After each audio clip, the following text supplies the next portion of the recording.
Well, salutations, everybody. What's a crack-a-lackin'? Is it all going good? Is it all going grand? Is it all going delicious on this finest of hump days, aka Wednesday? Is the Craic treating you 90? I hope that it is all going grand, for you see, yesterday an anomaly of man occurred. I wasn't able to stream in order to be horrified in the fact that Arsenal made it to the Champions League final, but our saviours might indeed be Qatari Ran PSG. And if you're Kylian Mbappe, with the fact that you're getting your ass handed to you by the Real Madrid fan base, the fact that the club isn't really standing behind you, and your previous team is about to go potentially back-to-back winners of the Champions League. I mean, ain't you in a sad state? But that's him. For me, it's an entirely different kettle of fish. For me, I am getting ready for a return to the Manchester United save, with the slight little caveat. And that little caveat would be the fact that a corruption in the save means I'm slightly further in to the league than when we finished the last time. I'm in on the 10th. I finished the January transfer window. I haven't lost a game yet, but we're here for the Carabao Cup as the game fails to load, because of course it bloody does.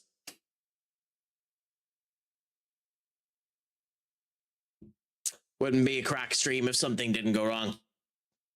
But at the end of the day, this is a backdrop while we discuss things, while we enjoy it, and we see if the crack can continue on with a good, grand, and delicious, state of affairs.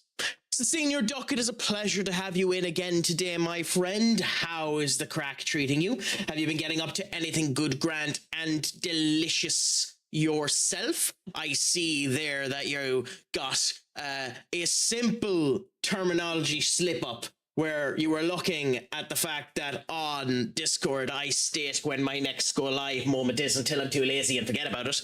And I stated on said display that I would be live next today at 8:30 p.m.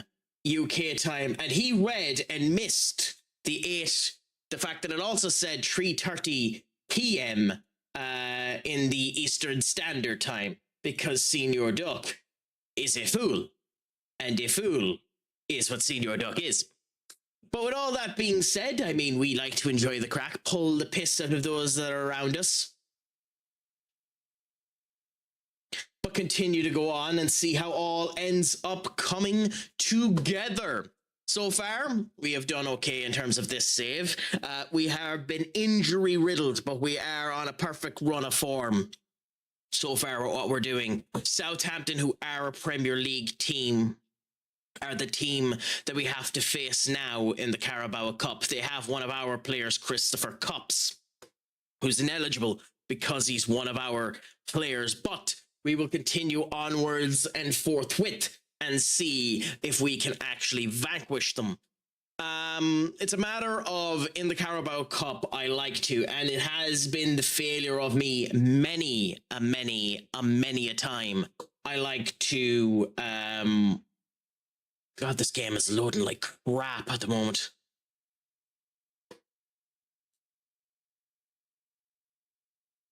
Okay, so we're going to go into big head mode for a moment as I reload the game and hope that that ends up fixing these atrocious loading issues. So, fair warning, my friends. 3, 2, 1.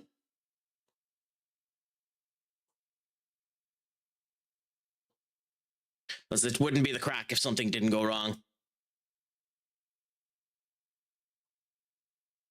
But anyways, as we're waiting on that to end up coming, and I mean, I did give you a fair warning, Senior Duck. It's your fault for not heeding the call.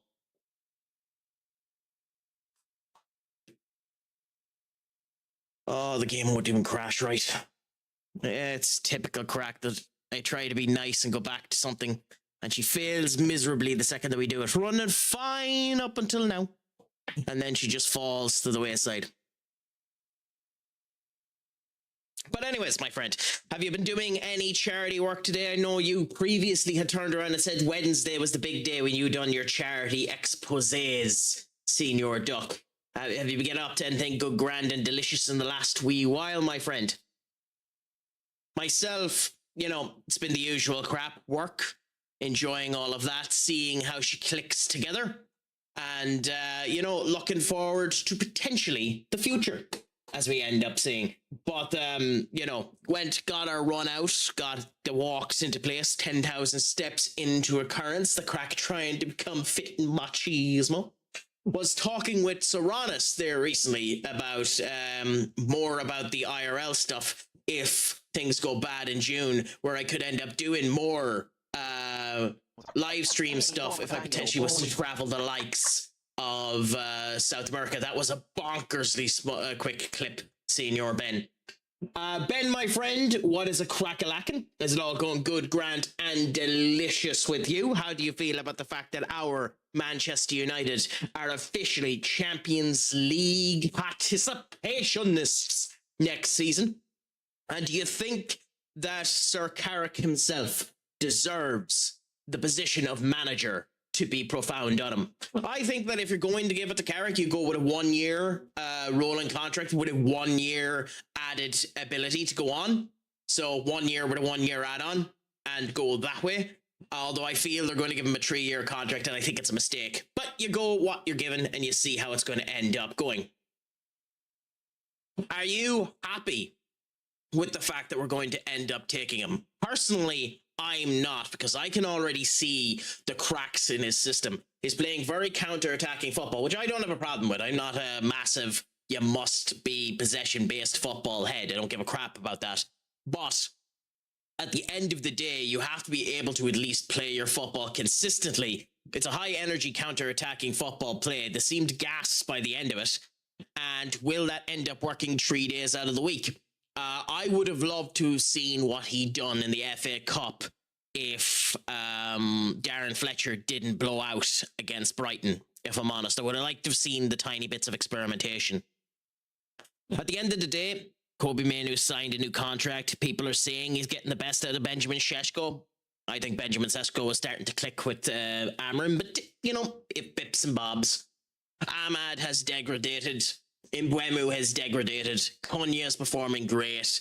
And Bruno has been hitting the numbers, but he started those numbers well before he went back into his number 10 position. So my big thing at the moment is that, as was the case with Ollie, Ten Hag, and a number of other ones, the team now plays through Bruno. If Bruno has a bad game, we perform shite. And that's my one worry with having him as the manager. Which is ironic, because in my own squad, I still have Bruno, and he's injured, so we can't actually end up using him. So, what do we do in the meantime? Well, for us, in this Carabao Cup game, we're going to go with our youngster, Charlie Hardy. We've given him a number of goes. He's 19 years of age now. He should be able to hold himself up. His stats are fairly good. We have the option of him or Quinton. Quinton, who is another fascinatingly potentialed player there. You can see there fantastic stats in of himself. In this case, I am going to use the British bias in my place, and we're going to give it to Hardy. We do have Dennis Siemens in the background there as well, but he's just hasn't been performing good enough. His stats have degraded down quite atrociously in terms of reflexes and the whole lot. He's still there, so his goalkeeping tendencies are quite good. So in theory, that's the one that you choose for this matchup, especially with it being a former our Premier League side. But I'm going to go with the goal and try and see if Hardy does well. We're going to go Willie Kwambwala on the wing as our right fullback. He's been in a bit of a pissy mood in the last wee while because he's asked for a brand new contract with a currently 5 year contract. So with an add-on, so he can piss off. We're going to give Jordan Godot a chance with Ilya Zambrani on the side there, Patrick Doggo on the left. We would be going Saba, but Saba's currently injured. So we're going to give Doggo another bit of a go. Then we go with Kenneth Elkhorn, who we got for a surprisingly cheap amount of money from Bayern Munich. And we'll end up putting him there with Nathan Decat right beside him, who has been performing excellent for us and continues to progress and become more the player that we expect him to be. Brian Mbeumo on the right-hand side, as Ahmad is just after getting injured, and ironically, the players that we have on the side of that too aren't exactly fit. Nico Paz in the middle. We would be tempted to go with someone like Shabazi or something like that, but I don't think it's the right time to go with such an attempt. Marcus Rashford on the left-hand side there, who we have tried to sell like nobody's business, but it has been damn right impossible to sell him because he's on 350,000 quid a week. So he's going to walk for free, but what can you do? And we have tons of offensive capabilities, but we're going to give Francesco Camarada a chance here to do it well. If he fails, we have Sheshko and Evan Ferguson on the bench there, ready to go on. Ferguson a bit annoyed because he's not getting as many game times as we want, but you know, screw him, he can be angry for this particular moment of time. He's also not performing particularly good at the moment, even though he's on 8 goals and 1 assist. So we'll see how things end up continuing on. With a long-term consistent stipulation. What's the stipulation, Senior Duck? Is it just that you need to stick with a club for a long-term period of time, or what stipulation are you adding on to your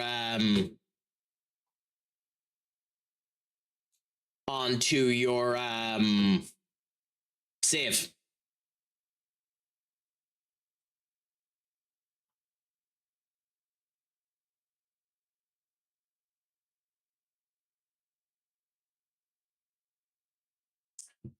Become a legend at every... Wow, that's a task and a half, my friend. I don't envy that particular equation. Hopefully, it ends up working out okay for you, but I don't envy that situation.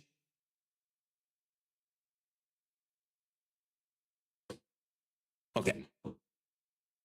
So, I think this is the team that we're going to go with. Southampton are not a bad team. 18th in the Premier League, I know, but you can see they got a victory there over Newcastle there recently. We did beat them earlier on, but we hope that we can continue on. And then they've had a mixed bag where they've been going for the time being. But they've taken out Bournemouth and they've taken out Ipswich. So they haven't had an easy run to get to where we are right now. So we have to take it careful and keep an eye. If Hardley at any point goes below 6.5, if he hits 6.4, immediately we swap him out. But we'll see how it ends up going. So wish us some luck. By the way, my friends, as is always the case, if there are any audio issues on any of the platforms from which I'm streaming, please let me know. I want to try and rectify them and improve things as fast as I can end up doing. I believe that the audio and the whole lot should be coming true, correct, for everything that's happening here. So please let me know if I am in the wrong there, and we can enjoy the crack as things are going on as well. PSG having the 6-4 aggregate at the moment too, going into halftime, is interesting. Musiala supposedly got a bit of an injury scare in the half as well, even though Elise is meant to be performing as one of the best players in the world at the moment as well. So, you know, you can't count a chicken until all your eggs are hatched, because as always is the case. Shut up. Don't you forget, you ain't won yet. So again, in this particular case, they're playing pretty much the same team they had when we last faced off against them. The only difference, of course, being that they have to take Christopher Cupps out, who is our player, and fantastic that he's performing so well for them. Like, in terms of his stats, he's good enough to go into our team at the moment, but I thought getting permanent 100% time in with Southampton will improve him more for when he comes back next season and joins us, or in January, depending on how much he improves. Senior up, my friend. What's a crack-a-lack, and is it all going good, great, and delicious with you? I hope that the crack is treating you 90. All is going good with me. We're getting into the FM save again here with United and Carabao Cup game. Our first foray into the Carabao Cup. We failed to do this last season thanks to Spurs. So this is a trophy that we aren't currently in the vicinity to do back-to-back. Our back-to-backs are, we could get 3 years in a row as the Champions League winners, or we could end up getting back-to-back in the FA Cup. But time shall tell, and let's see how she ends up going. I have to say too, one of the things I do like about FM26 is the kind of update that they've done to the likes of the Carabao Cup display and the other elements that end up coming down to it. I should say too, this has been announced to Senior Duck, but to everyone else that ends up coming in, after the Premier League season ends up finishing, I will be starting the Rags to Riches save as a way to, you know, get some football in after the Premier League finishes. So after the Premier League ends up finishing up and we see how things go, a Rags to Riches save will end up starting. So if you guys want to give any suggestions on how I should profile the manager for that Rags to Riches save, let me know. I mean, it doesn't surprise me. I didn't get a chance to properly see the tackle. Is it that the yellow card that he got should have been a red, or is it the fact that he should have gotten a second yellow card up? I'm not watching the I'm unfortunately not watching the PSG game at the moment. Okay, for handball. Interesting. I mean, in those type of cases in the game like this, if it isn't an outright he meant to do it, I am of the opinion that you give the leeway, but I can understand why the rules are the rules, you need and going down it. But I don't think in football the rules should be so staunchly given. I think there should be a bit of leeway. An example of what I mean by that is, technically speaking, the ball touched Benjamin Šeško's hands in the Liverpool game. And I don't think that should have been given. It did skirt off his hands, and by the rules of the law, that should have been called out, and a card should have been given to him. But like, it is skirting, it is literally grazing his fingertips like that, and that's not particularly fair. So I think the rules need to be a bit more malleable in a game of entertainment such as this. Also, what a goal by Nico Paz. Just look at this goal right here. An absolute cannon of a shot. There wasn't a goddamn thing that Aaron Ramsdale could do about that. That is an almost perfect shot by Nico Paz.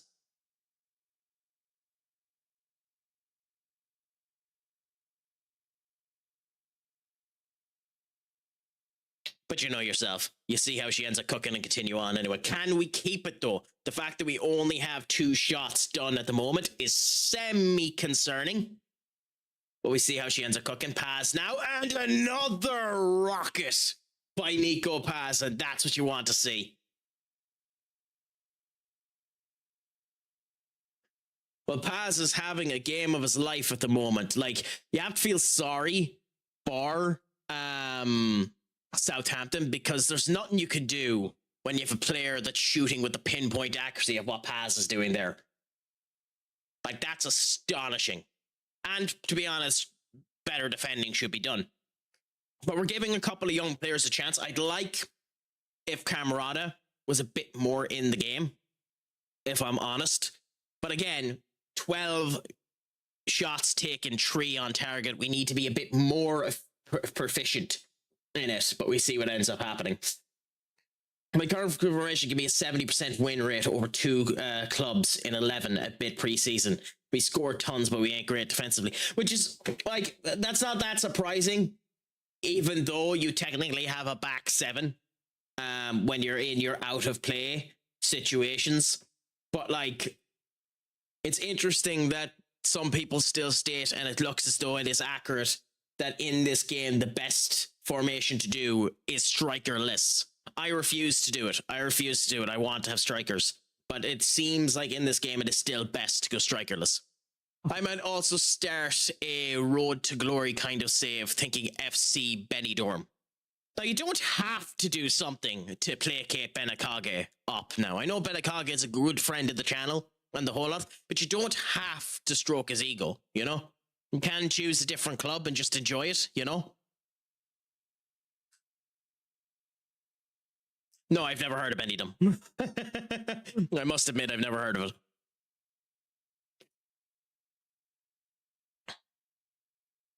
Okay, so Willie's not performing good enough and he's complacent, so he's coming off. That's the only change we're going to make at halftime now.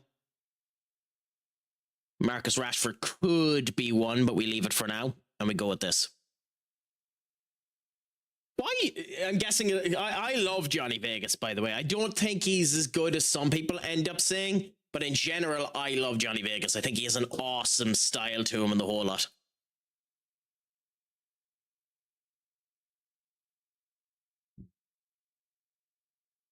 Dogu to Nathan the Cat now. To Elkhorn to Militao. Ramsdale getting himself into this game. Realistically, it's an awful place for a holiday, but still. Oh no, it's a town in Spain, but there's so many British people who live there. That might be one of the reasons why Spain is put in, because Spain was one of the first spots in Europe to put in a devastatingly harsh holiday home tax. If you weren't in your home, I couldn't prove that you were in your home for 7 months of the year. I think they taxed you something like 20% of the house's value every year, or something astonishing like that. Like, it was a bonkersly high tax on them. Elkhorn should have done better than that. And to be honest, in a way, I don't really blame them. Because, like, holiday homes, if you're not in the home, they're not doing any justice for anyone, and that's a problem. How did Ramsdale get his hands to that ball? Dogu should have had a goal there. Well, like, that's the thing. I think the point was that there must be someone in the house within the 7 months stuck. I don't think it had to be you that was in the house. I think it was one of those situations of a bunch of British people were going over there, were renting out homes, but weren't actually in the homes, you know? And I think that was the problem that was coming around more than anything, if you get me. Apparently, British people make up 5% of the town's full population, and 800,000 British people visit each year. That doesn't surprise me at all, if I'm honest. You take our pension, etc. F off. I mean, to be fair, in this particular case, this became an epidemic for the towns that the people were in, because it literally meant that the towns needed to make money within a 3-month period of time, or they were just dead. And it became such a big problem that there are literal sections of Spain back in the early 2000s where if you didn't make your money in those 3 months, you were screwed for the rest of the year. You needed to make enough money in 3 months to sustain yourself for the 12 months, or you were gone. You know? So I can understand it in a way. Also, Frederica Cormreda, you're an idiot. Evan Ferguson goes straight onto the pitch and scores like you were given 70 minutes. What can you do? Well, to be frank, to some of the towns, empty houses mean no business for any of the local spots. That's what I meant. Well, I mean, that's what they were trying to do. So that's their way of doing, because you can't really prove that someone is buying a house to be a holiday home, Duck. So that's why they were putting the tax in place, that if there wasn't a proper individual within the establishment for at least 7 months, that it would cause an issue, if you get me.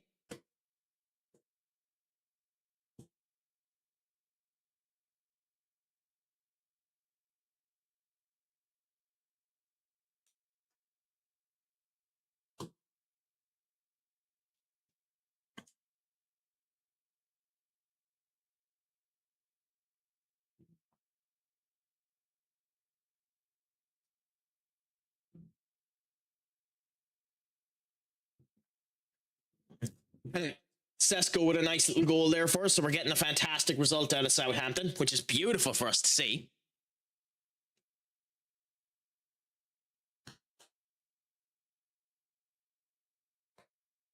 "28 shots, 13 on target, 3 shots versus 1. Southampton have been destroyed in this game. You shouldn't punish those who bought it, not under said rule. Not fair, in my opinion. I'm not sure what you mean by that, Senior Duck. Because, like, again, if you rent it out, I think it's fine. But again, I'm not from Spain and I don't know the rule 100%. That's atrocious goal. But hey, what can do? Just pour cement in the swimming pool and measure it. I mean, I don't know. That seems awfully harsh. Their goal got disallowed. Interesting.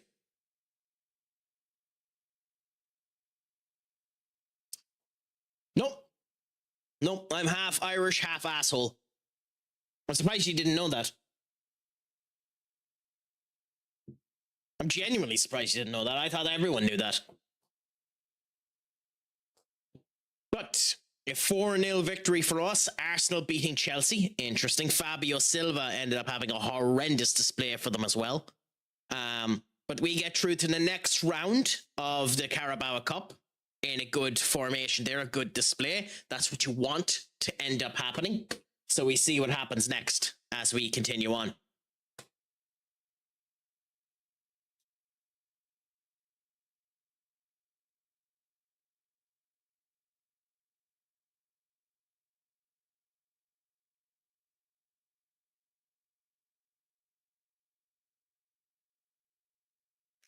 Sorry, give me 1 second.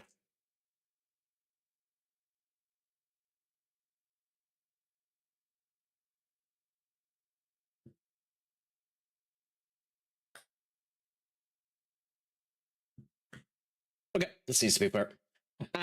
You mean 2/3 arseholes as you have a bum chin?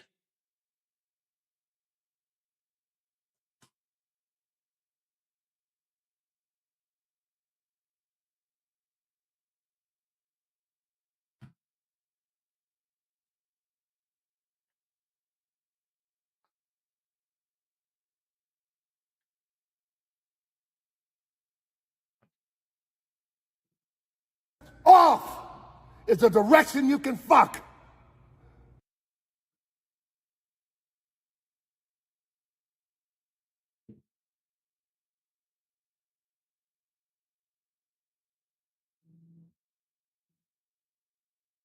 I don't have words. I don't have words for that level of disrespect. No, absolutely, I don't have words.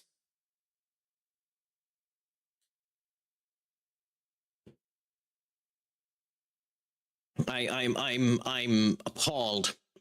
Absolutely appalled. I thought you were better than that, Senior Duck. I thought you had more respect. I thought you had more to you. I didn't think that you were such an ass.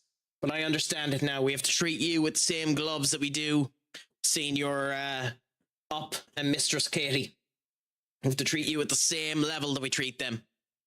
I'm disappointed. I'm fierce disappointed in you, my friend.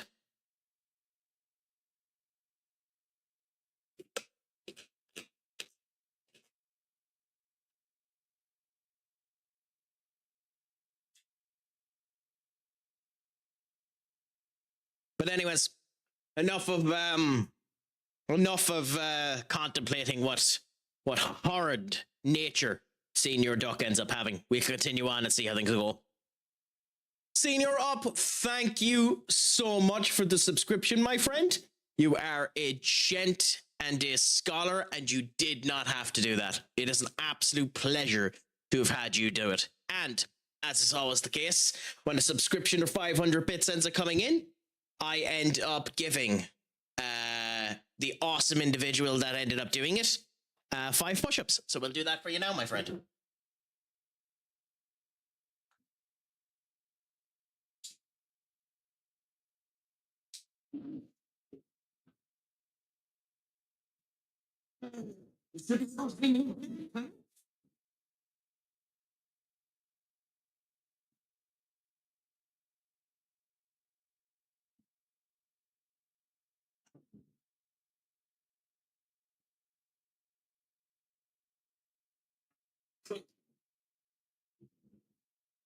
The floor needs a lot.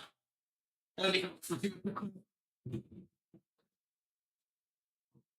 what can you do?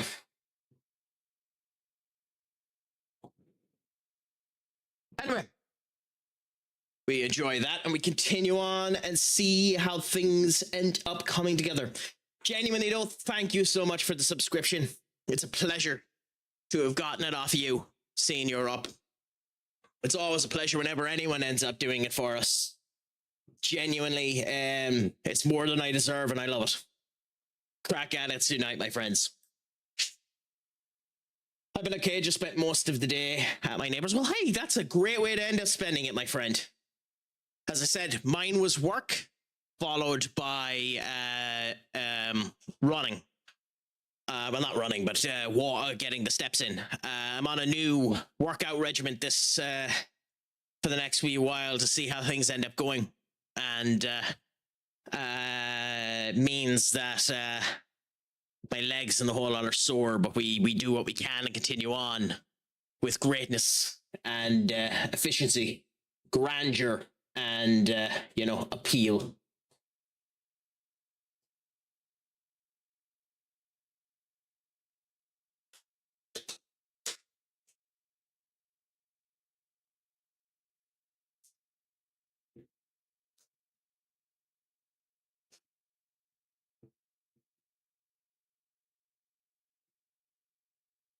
Yeah. Anyways, but yeah, we're after getting a good win there out of that particular game, and we continue on now with our next game, ironically, being one of our hardest. Last season, they systematically destroyed us in most things that we went into. Spurs, they're high on our tails this season as well, being with 8 wins so far. The best team in the league, bar us, the winners of the Premier League last season. They have an incredibly strong team for what ends up coming down. Their players have been working phenomenally well for them. And we need to hope and see that it continues to go through.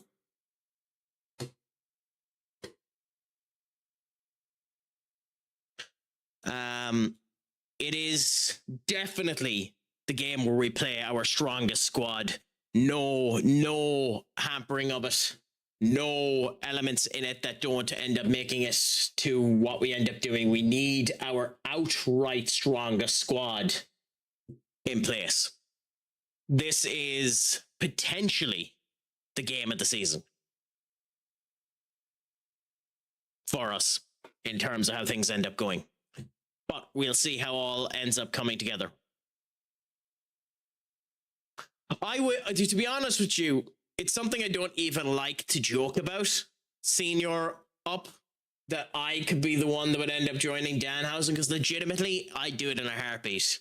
I know there's loads of stuff, and Duck is going to end up leaving because we're talking about wrestling for a second, but I know there's loads of people turning around taking the piss out of the people that have taken the pay cut from WWE and the whole lot, but like, it's some people's dream jobs, and they're still getting paid way more money than they would anywhere else, unless they end up getting a job in AEW. So I don't blame anyone for taking the check. I think he's doing a fantastic job, to be honest, Danhausen, and we'll see how it continues to go ahead. Hopefully, they don't burn it into the ground. I think the SmackDown where it was either SmackDown or Raw, I might be mixing it up with one, where they had 4 Danhausen segments in Miz's house was a bit too much. But hey, you do what comes. But for now, we're getting ourselves ready. We're getting tons of money too, which is the fantastic thing to end up seeing. Amazing what ends up happening when someone comes in, ends up giving you a solid situation that pays off most of the club's debt. It means that you're not 600 million quid in the red, but we're setting ourselves up now. Ironically, Hoyland is statistically our best striker. Factually, it's Sesko. So we'll be playing Sesko on first. We'll be having Hoyland definitely on the bench. And we'll see how things end up going here. For now, if he's fit, which he's not, damn it. We're going to play Marcus Rashford and keep Victor Rushk on the bench as a potential option for us. Evan Ferguson will be there as well, although, yes, Okay, we're actually going to make a change. We're going to go with Rasmus Hoyland up front with Evan Ferguson and Sesko here because Sesko can play these options. No, we're going to go with Evan Ferguson up front. We're going to go with them. We're going to go Stiller and Adeboadi. We're going to go Mbeumo right here. Then we're going to go Militao, Elias Zambroni, Lenny Yoro, and as sad as it is to do this to him, since he hasn't played a single game for us this season yet, we're going to take Manu off and we're going to put Patrick Dogu on because Dogu played great in the game before this. He got an assist on himself. So we'll play him in now because he might be the better option than Alex Jimenez there. So I think we go Edison, Militao, Yoro, Zambroni, Dogu, Adeboadi, Stellar, Mbeumo, Paz, Rashford, and Evan Ferguson. And that should end up working there.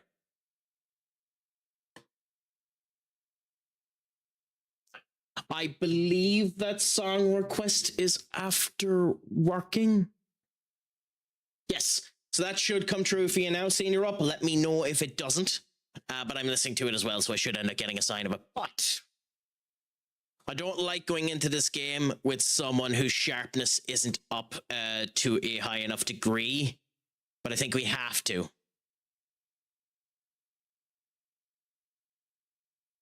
So, save the game beforehand, just in case the game crashes or anything goes wrong in the meantime. Then we go in. And we see how we do against the people that ended up giving us the hardest time last season. They bet us twice in the Carabao Cup and in the league. We bet them twice in the FA Cup and the Champions League. So this could be the determination of how the season goes. So, wish us some luck as we get in to the massiveness that is a match versus Thomas Franks. Tottenham Hotspurs. It's weird seeing Spurs actually be a decent team. But you do what you can and you see how it continues on.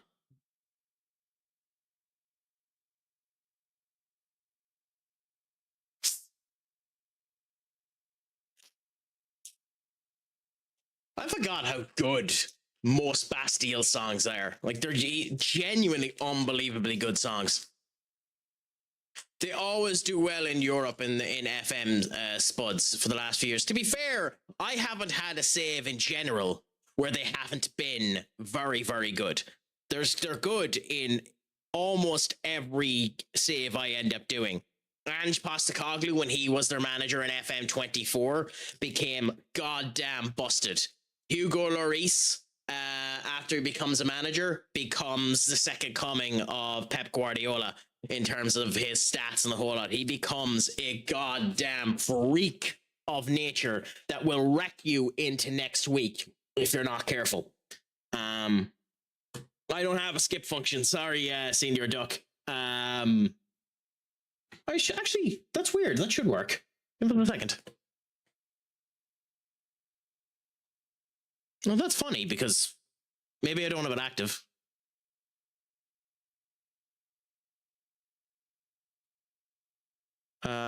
System output words, interesting commands. Yes, I didn't have it active. That's why. Yeah. I can activate it. I just don't have it active.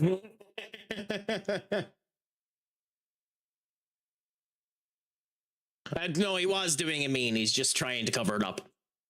He was doing a mean. But they're going with a really strong team as well. Scalvini, who is, bonkers. And they got him for a surprisingly cheap value too. Like, I think they spent 58 million on him. Yeah, they got him for bonkersly cheap. Christian Romero, who, yeah. I mean, yeah. Destiny, still probably one of the best left backs in the game. Lucas Bergvall, who is Jesus. Like, if you could get him. If you could get him. Kulisevsky has also become nuts. And Kulio Mawani is probably the interesting one where you don't know. How rude, because of typos I've been called Dickie or recently. But I haven't called you any of that. I've just called you Duck. Did you say you were starting with a club for the road to glory? No, no club. So I'm going to be starting unemployed with the stats of the manager nuked. So that's why I was asking if you wanted to tell me how to set up the manager. So I'm going to start off without any licenses or anything like that and see how she ends up coming. Look to see what job I end up getting and try to be good based on that. And see if it all ends up working together and that lot of things. That would be after the last week of the Premier League, if not after the Champions League final. We'll see how things end up going. Time will end up telling how that ends up going, but I'm going to end up starting it then. And we'll see how things end up going. But for now, we get into the big, bad, and delicious. We go up against Thomas Frank's Tottenham Hotspurs, and we see how things end up coming together. Wish us some good luck, because in this case, we might end up needing it. We are in Old Trafford. That, in theory, should be a benefit to us. That should end up being a net positive to us. But time will tell. We're on equal points. They have 8 wins. We have 8 wins. They're on our tails. Let's see how things end up going. Declan Rice now apparently second favourite to win the Ballon d'Or as well. I don't believe it. I believe it if they win both the Premier League and the Champions League, but I don't believe it. He's not even... Like, the thing is, I've liked Declan Rice and the whole lot, but he's not even going to win Player of the Premier League. Unfortunately, that's going... Well, depending on how you look at it. Fortunately or unfortunately, that's going to be Bruno Fernandes. He's going to win Player of the Year for England, which, you know, it's however you want to look at it and see how she ends up coming together. But for Rice, he's a phenomenal player. One of the best in England, one of the best English players that they've had in a long, long time. So you see what ends up happening and you continue to go on. But I don't think he's in line for the Ballon d'Or now, if I'm honest. If I was a betting man, if PSG win, they might give it to Ousmane Dembele again. And you see what ends up happening. Ooh, Doggo. Doggo. Doggo. Stellar. Oh, and Vicario actually having a good display of himself. It's weird that that Vicario. Oh.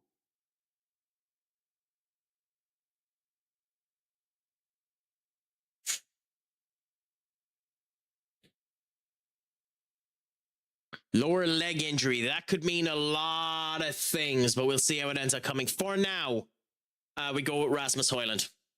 And we see how things end up going.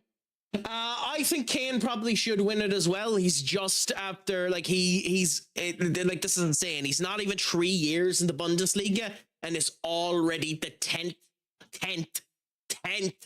highest Bundesliga goal scorer of all time. That is absolutely ridiculous. Also, this is a battle of the midfield because nobody's getting shots off. 5. Who's 5? Oh, okay. Okay, so we're on 4 shots now. We probably need to make a change. So I think we go out wide, low crosses, discourage, and work into the ball and see if this ends up working for us because we're not getting anywhere at the moment.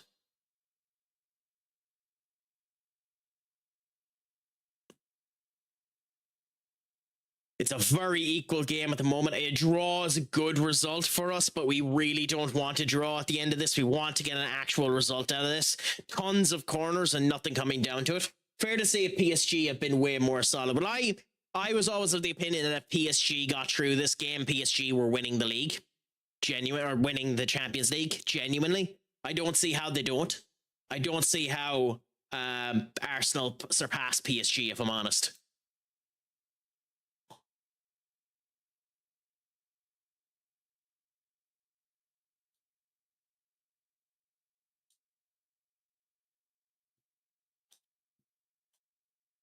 Okay.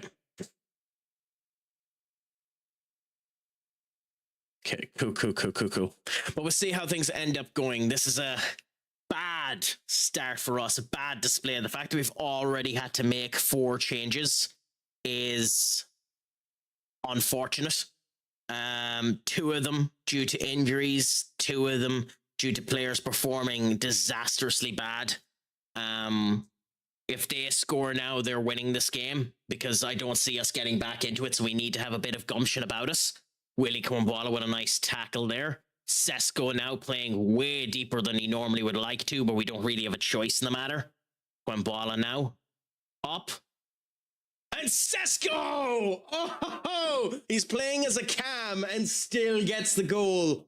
Unbelievable. That is what you want to see, my friends. Unbelievable. But as is always the case, Shut up. Don't you forget, Here he goes. you ain't won yet. like we're 1-0 up now, but we need to be careful. We ain't finished yet. In fact, I'm half tempted to go cautious or defensive, but I don't think it's the move. I think once you're in a good reign of form, you stick in that reign of form and hope that... Wait, did they get Xavi? Oh, it's Xavi Simmons. I was bloody wondering. I thought it was someone else. Okay, fair enough.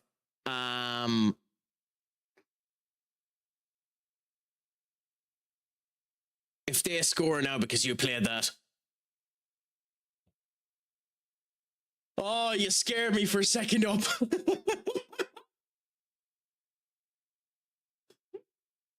But hey.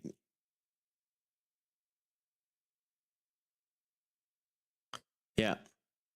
Anyways, we're enjoying as things are going at the moment. We're about to get the win in what is probably the second, if not the most important match of the season. I'd say the one at the Tottenham Hotspur Stadium is more important to win, but this is a monstrously important win to get. If we get it, it ain't finished yet. The fat lady hasn't sung, but let's hope that we can. So close, so close, and we're going to get a corner now. Can we end up getting it? Benkentor being lectured by Darren England. They've had 9 shots, 2 on target, 12 with 4 on target for us. This has not been an accuracy game. This has been a pray to the Lord that you were able to keep the midfield and win. Sesko. We're going to get a second. We're going to get a penalty. Oh, okay. As much as I don't think it's the right thing to do, I think he needs it. I think we have to give it to Rasmus Højlund. I think he needs it more than Sesko does. I think we have to give it to Rasmus Højlund. He's not our usual... Oh no, there ain't a chance in hell Edison is getting a goal. Not a chance. I want to win this game. But we're going to give Rasmus Højlund the goal, see if he can score it. He's going to be ruined if he doesn't. Rasmus. And there we... You know, you're not actually wrong on that up. He actually is phenomenally good at it. But again, we got the result that we wanted to. 2-0 up. Rasmus ends up getting a bit of confidence into him as well. We have 3 strikers clicking now at the moment, even if Evan Ferguson is out injured now. So we might only have 2 strikers clicking, but we still have them clicking, and that's how you want it to be. So, 2-0 victory at Old Trafford versus the reigning defending Premier League champions, as sickening as it is to state that it is actually Tottenham that are that. We go now and we see how things end up going with a phenomenal result for us. Oh, they capitulated towards the end. 3-0. This score does not register the effect of this game. This has not been a 3-0 victory type game for us. But at the end of the day, you take the result that comes towards you. An absolutely beautiful result for us. This is what we needed and what we are after getting, a result of perfection. Wait until you see we'll blow it against a random team at some point in time later on throughout the division. But for now, we're in the hot seat. Things are going well for us. A good result versus what has been our strongest opposition thus far. And you have to say that it's a pleasure to end up seeing it. 9 wins for us. 8 wins for Spurs, and we continue on now and see how things end up going. Ferguson's out for quite a while, but we leave him to the physio and we see what ends up happening. You never give the injections too much of a chance of it becoming a proper injury state if you end up doing that. You always make sure you have enough in the backlog that you can end up doing well without it. We spent 50 million on him, so he'd want to be doing well on in Reading. We've spent way too much money on him, by the way. Spent way too much money on him. But his stats are unbelievable for 18 years of age, and we'll see what ends up happening. Yes. So he might be moving in the January window, if we're honest. But we'll see what ends up happening. Good result now for us. 2 games in, 2 wins in, Champions League now. Real Hispatalis. How do you pronounce it? Hispatalis. Is that how you pronounce it? Hispatalis? But we have a Champions League match in next, which means we're giving one of our goalkeepers a go now, and we need to decide who to give it to. I think Quinton is available for the Champions League. If he isn't, then I made a mistake for the Carabao Cup, but still. Real Betis. Is that Real Betis? Okay. Why is it spelt that way if it isn't? Like, I thought Real Betis was spelt Real Betis. Like, is it an FM thing that they're spelt that way, or is that the actual way that Spanish club is spelt? Licensing, maybe. Well, that's what I'm wondering, if it's that way. Okay, fair enough. Then that makes sense.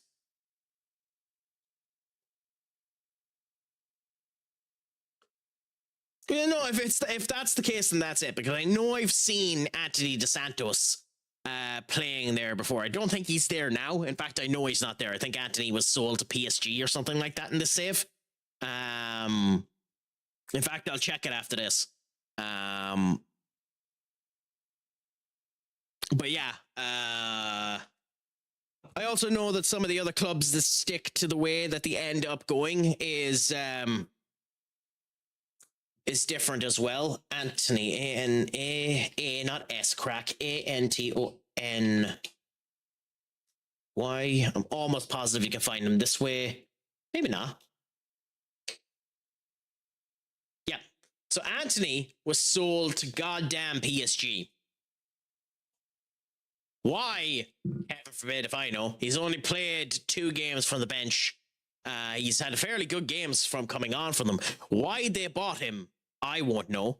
He had 8 performances in the 60 million that they spent on him and scored 0 goals. He's only had 2 this season. I don't know why they bought him, but we did get a wee bit of money off him, so that's nice. Thomas Tuchel is called something else, and company is in this game. Yes, and I believe Bayern still have company as their manager. Wrong one, Craic. Yeah, Ronnie Falale is company. The other thing too is I didn't realize Vincent Kompany was Belgium. But yes, we checked it up before because obviously he played for City and Eintracht Frankfurt and all that type of crap. But like, yeah, this is Vincent Kompany. They haven't sacked him yet. And to be fair, I wouldn't either. His stats are very, very good. See, some media companies offering 50k salary for someone to sit in the middle of Times Square and watch. Can you find me a link to that, Senior, up? Because I'll happily accept that offer. I'll sit in the middle of Times Square and let anyone that wants to come up and talk to me for that amount of money.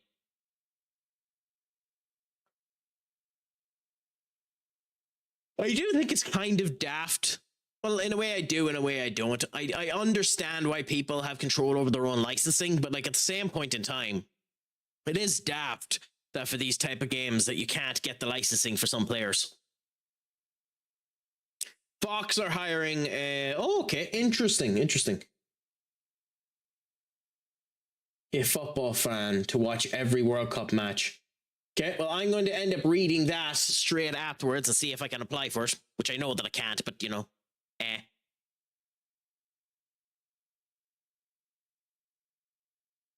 It's about soccer, not Gaelic, so Craic has no clue. To be fair, I know next to nothing about Gaelic either. The Ga means absolutely bloody nothing to me. I love the idea of the Ga, and to be fair, when it releases, I might end up playing the Ga game that's coming out on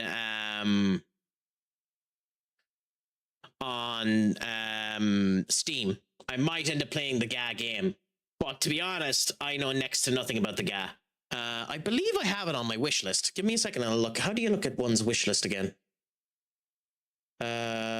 Wish list here. Then we look down through these. You're just after releasing. That's good. Also, by the way, I feel sorry for anyone that signed up for the re-release of the Steam controller. It sold out in 30 seconds flat like that. You weren't able to get it if you weren't dead on the account in order to get it, which was really, really sad.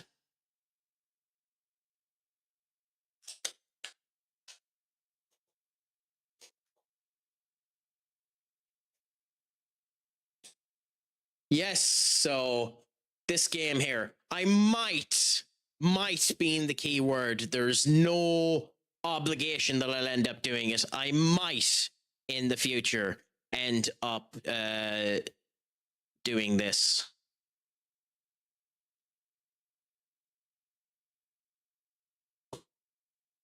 Yeah, so I might in the future end up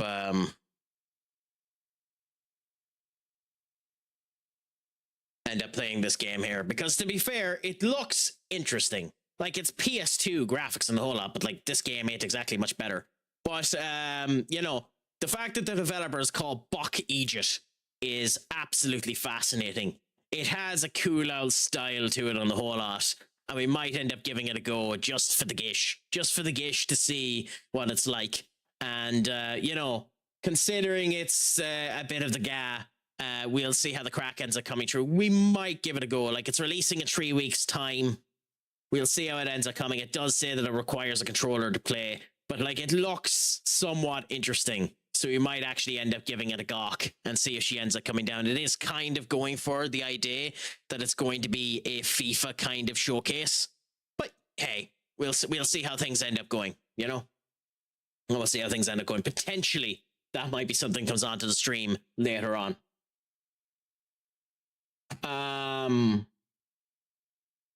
I show a video of Speed mugging off a Gaelic player. It was hilarious. I mean, look, say what you want to about Speed. Also, give me 1 second.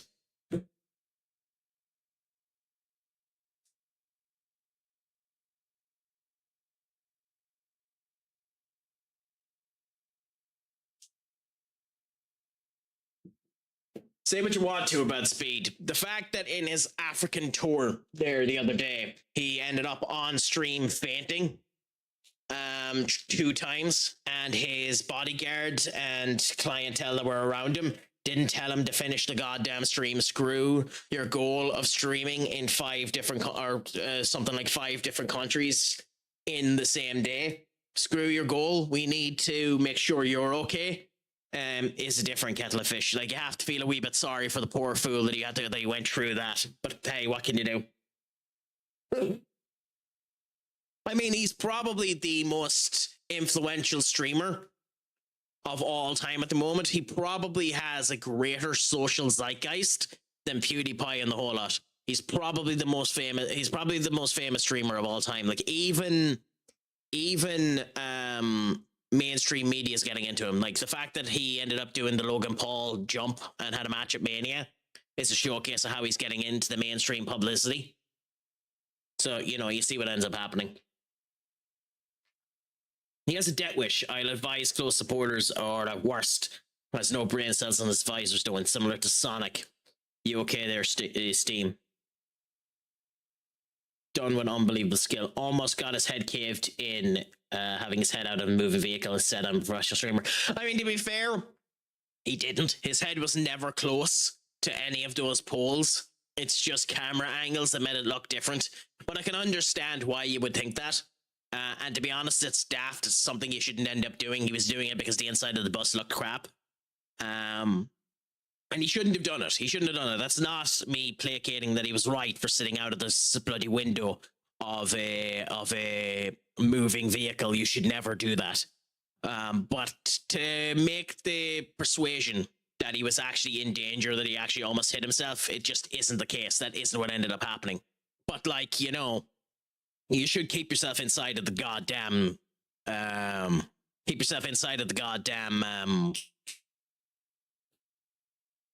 bus whilst it's moving, so that there isn't any issues, you know.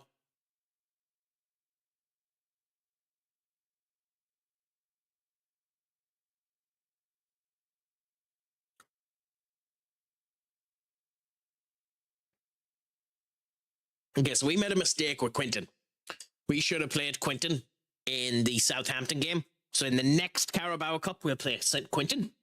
But for now, we'll continue on and see how things go.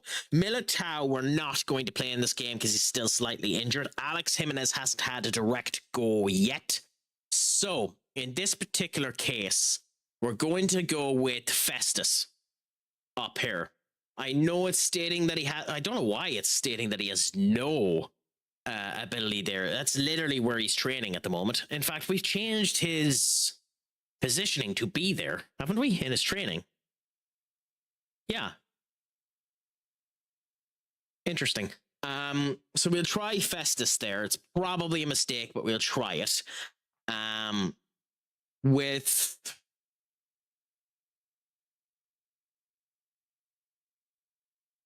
Aiden Heaven. Yes, Dagu's unregistered. Kumbwala there. So we go with you there. Alex Jimenez up there. Heaven up here. We go Aiden Heaven there. And we're going to take your... We're going to take... Yeah. So we're going to go Festive Waywell, Euro, Godot, Heaven.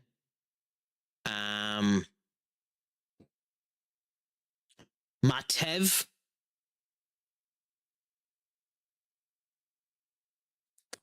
And Gibson. Might be going too weak here, by the way. But we're going to give it a go anyway. We're going to give Frederica Camareda another attempt at striking. And this might be his last one for the season, by the way.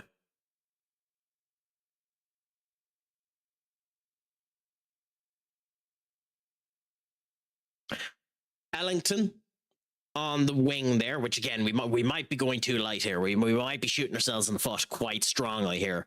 But Ellington, so that we can go in Buemo on the left, Paz in the middle, and Camarada up front. We might be going significantly too weak here, but we're going to try it and see how she ends up turning out. We have Sesko there to take it if we need to.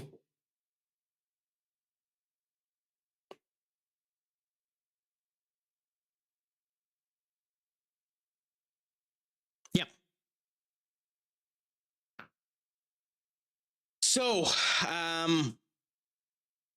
yes, let's chance our arm at this. We don't want to have our first loss. We're potentially going significantly too weak right now, which could lead to our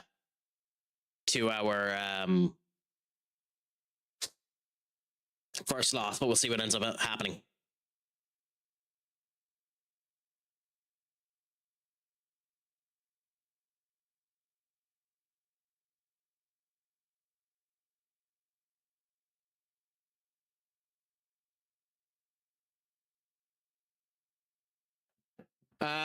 Jure and Roos offer 2 defenders, PSG. I mean, why not?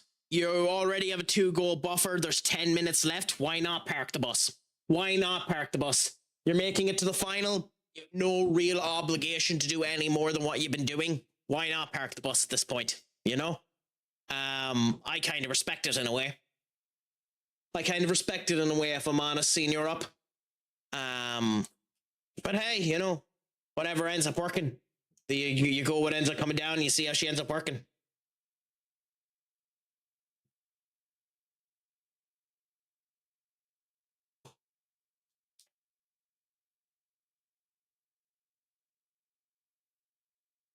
Have you been doing any FM saves yourself in the last wee while up?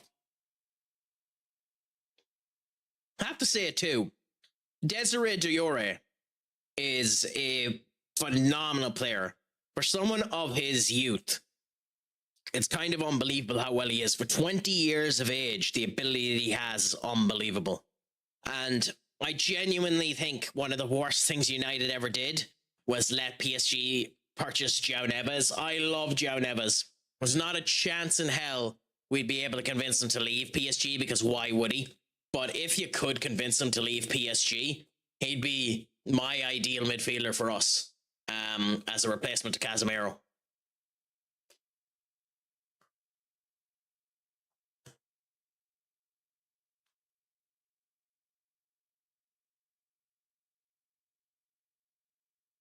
Okay, so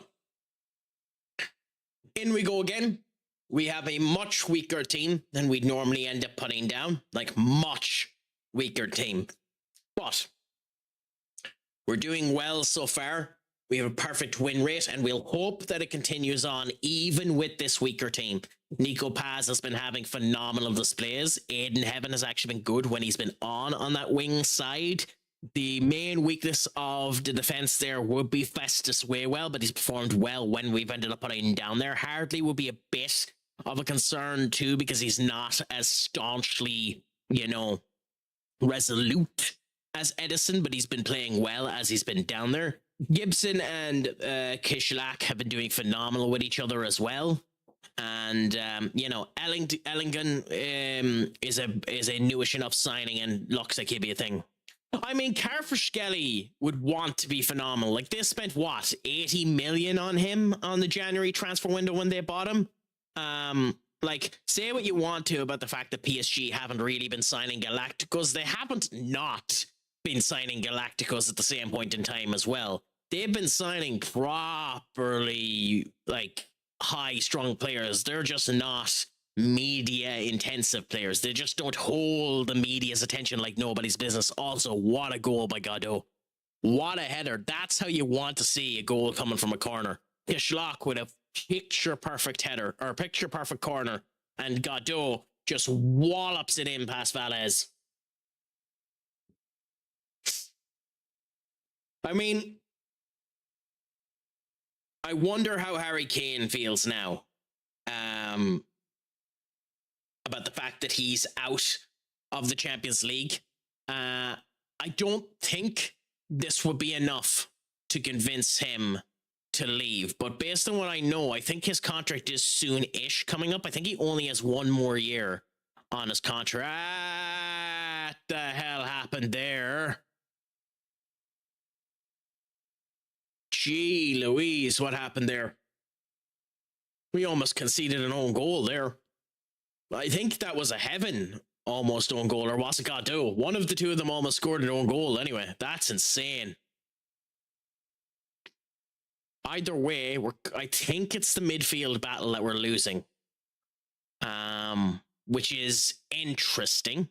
This is just a case of Betis' strikers are just not performing at the level you'd expect of a team like Betis. Gibson now. Back to Euro. Euro has a card too, so we're going to need to take him off soon enough. Maybe at half-time, considering he's on a 6.6. Ellington to Waywell. Ellington, and Camarada gets his goal. Beautiful. Wonderful to see for the young kid to get his goal. I mean, you say that. I like Nicholas Jackson, and Camarada has his goal disallowed. My God, Camarada, you're never getting a goal, are you? You poor, poor fool. You're never getting that goal. It's so tight. Oh, Camarada. Ellington was so close to. I mean, I like Nicholas Jackson. I don't think he's that bad. Although it is funny, that kind of like how Marcus Rashford is trying to repair things with us. Set himself up for a return to United to work with us and do well, considering he now knows Barcelona isn't going to sign him. It is funny that Nicholas Jackson, that Chelsea are kind of harpooning the fact that they are happy to bring him back as well, which is very, very funny. 2-0 up at halftime. Good result for us. Big kind of defensive mistake there by Dominique, giving it to Nico Paz, and Nico Paz has just been next level this season. He has been everything that we wanted him to be last season. Also interesting how some Sunderland fans want a change of manager.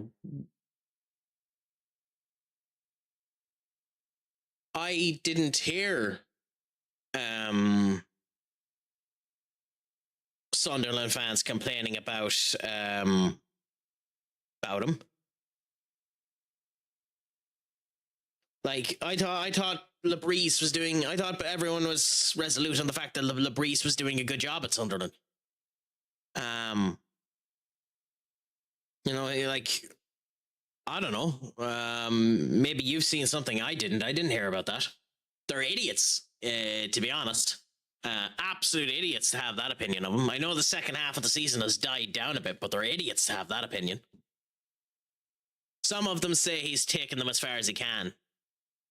What, with one season in the Premier League with Premier League money? I don't know, they're idiots.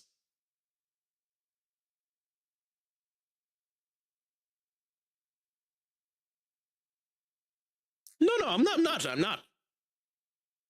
I'm not shooting you saying you're up. I'm just stating that they're idiots. He needs at least another season before you're able to have that declaration.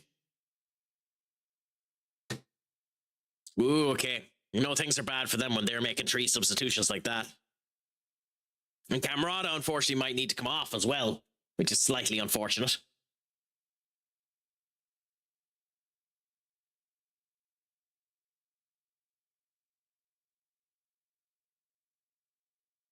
I mean, it's done now. I don't see. Well, I mean, they easily could, but I don't see Bayern Munich scoring 2 goals now. I don't see it. I think it's done and dusted. I think PSG, they've obviously parked the bus, and we'll see what ends up happening. Although it'd be really funny if Lennart Carl ended up getting the goal for them. Nicholas Jackson and Lennart Carl ended up getting the goals for them, but I don't see it. When you're bringing on an 18-year-old, when you're 2-0 down, in order to help you out, I understand age is just a number, so it shouldn't matter, but it does matter, my friends.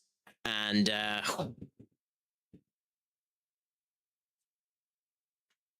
you know, you have to be careful about it. Also, I forgot too that Seni Malulu was a part of PSG. PSG have an absolute dynamite of a kid as an understudy for Nuno Mendes. Absolute dynamite of a kid.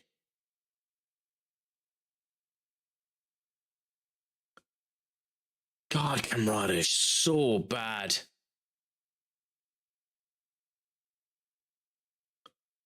His stats depict that he should be good, but he's so bad. Like, he's going to go down to 6.4 in a minute, or 6.3 in a minute. It's just one of those players that just has no bloody luck. Every time I play him, he looks like he could have something. He gets disallowed goals, or he's just in the wrong position or something like that. It's just so unlucky.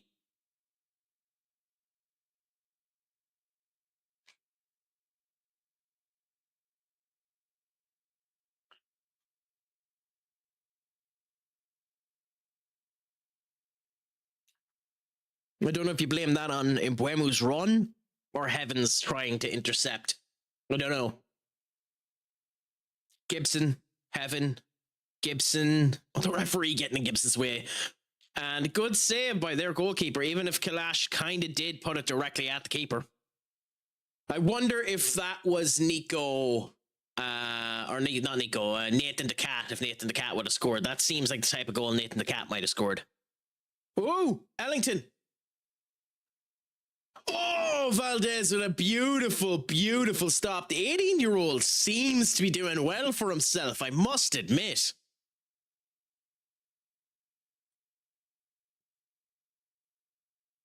6-0 to Real Madrid. Oh my god. Raquelme.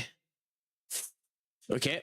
Festus doing an okay job, although he should have continued on. The ball was still in play, Festus. Oh, that was almost a goal. Ooh, scary that. Okay, we need to make some changes. Yeah, their goalkeeper having a fantastic display, and of course Camrada is just dusted, isn't he? So Camrada off, Imbuemu off, Heaven off, Yoro off for Willie, and we'll keep one just in case. So 4 substitutions like that at the 60th, 70th minute. Let's see if they end up working for us, getting us a wee bit more out of them.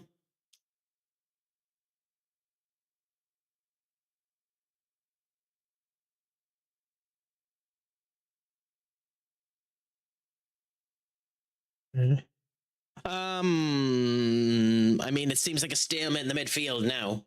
Alphonso Davies has really lost his way. Well, Alphonso Davies hasn't really been, like, proper since he got injured 2 or 3 years ago. I would say even longer than that. I'd say Alphonso Davies hasn't really been the player that people expected him to be since he done that live stream about 3 years ago. I can't even remember who he done it with. But he done a live stream a couple of years ago talking about how he doesn't listen to any of the people. He just focuses on his football. And ever since then, he's kind of been crap. I like Alphonso Davies, but he has fallen to the wayside. Which is somewhat unfortunate. Oh my god, Godot.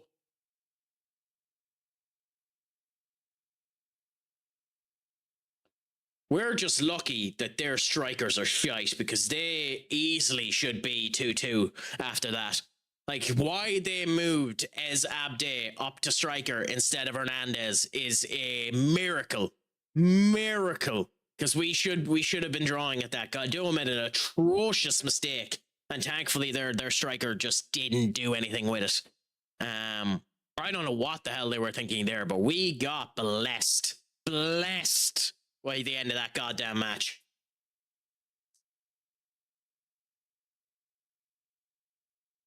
I mean, kinda, yeah.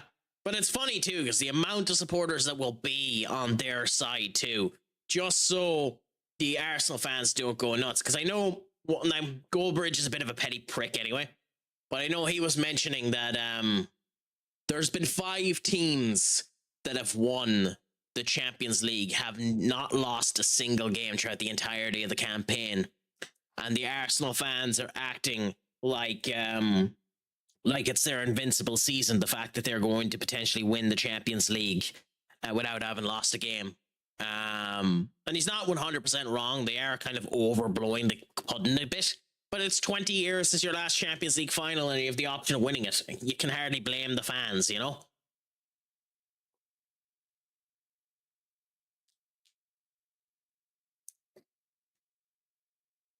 I mean, you can say that if you want to.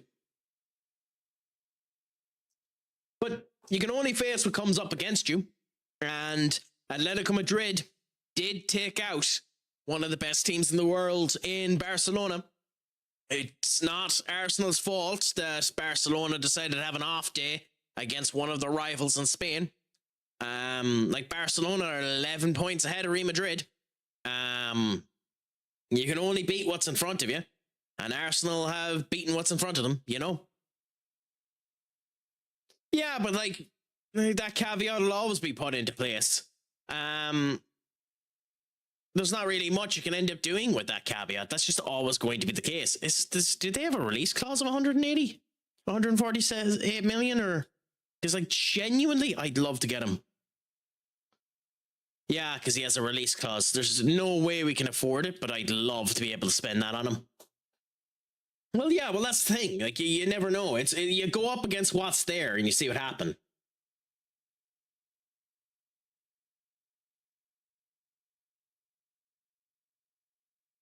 Yeah, like, you know, at the end of the day, I do think the overblown, like, my only problem with Arsenal is My only problem is the fact that they're praising it like it's an invincible season when 5 other teams have done the unbeaten reign to winning the Champions League, and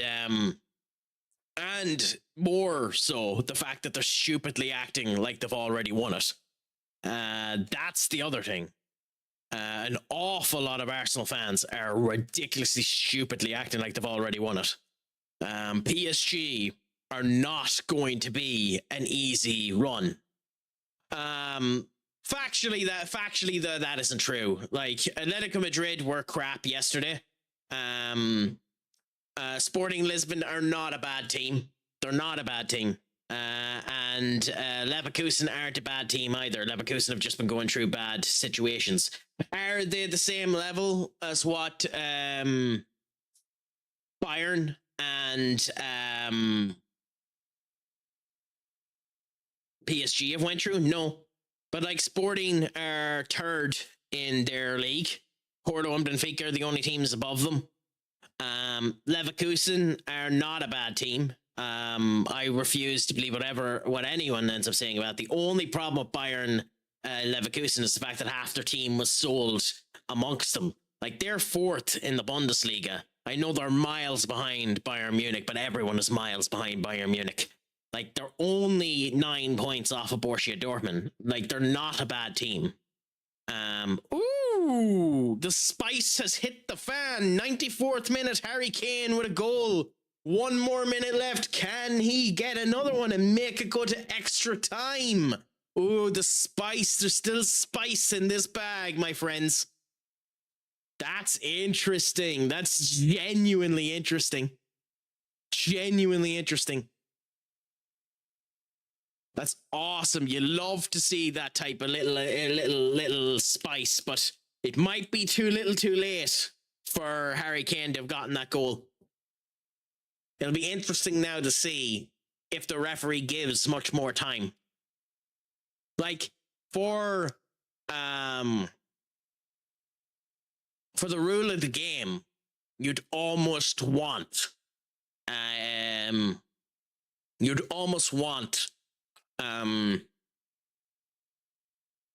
another 2 to 3 minutes added just to see whether or not they'd score. But by right, you said 5 minutes. The bell should be gone like that.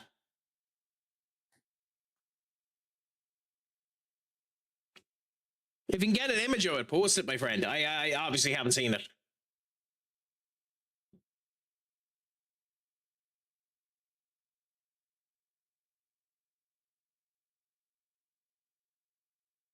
Okay.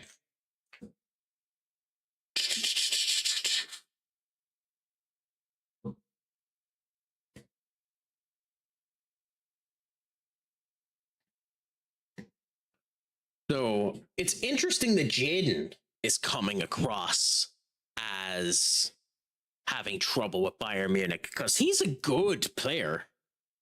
We were looking at him before Bayern Munich ended up signing, because he was with Palace and they got him for 41 million quid. And he has the potential to become a very, very good player. Well, it feels like he's fallen down through the wayside a bit.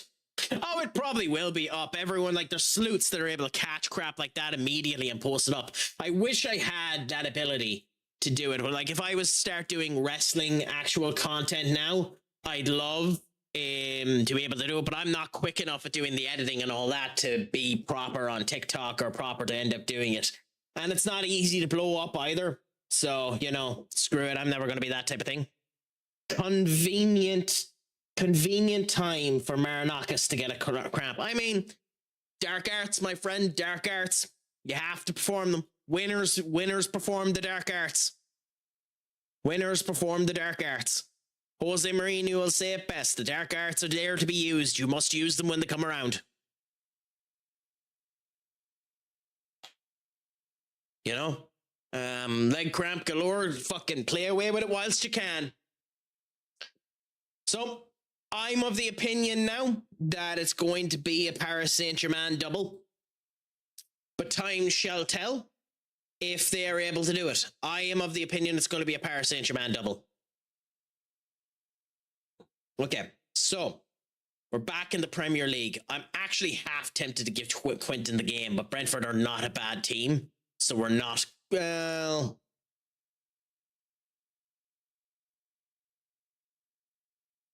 no, stop being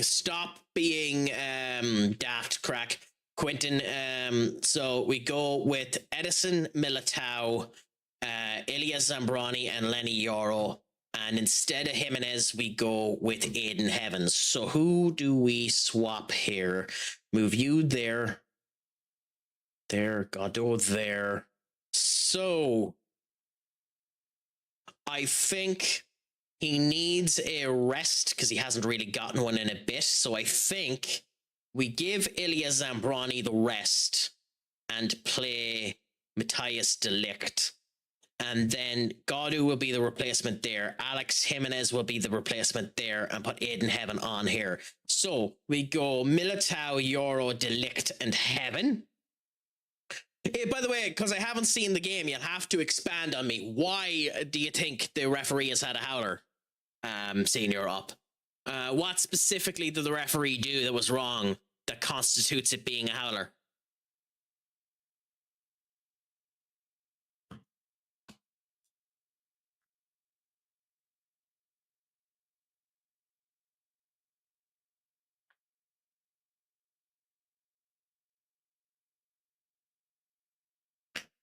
Okay, I think we're going to change up to a different vibe now.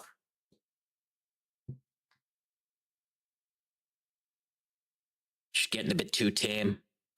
I mean, I did. Maybe I just missed something because I didn't really notice anything about the screenshot. Senior Duck. LOL, games having a derp moment. Don't realize we started with 11 men. 11 player gain credible draw against. Oh, so normally it states that when one player gets sent off. Okay, I guess that makes sense. Bayern should have had a free kick right on the edge of the box, only within 30 seconds at the end. Okay, fair enough. Again, I'd have to go back and have a look at them. I haven't seen them, so I can't really comment.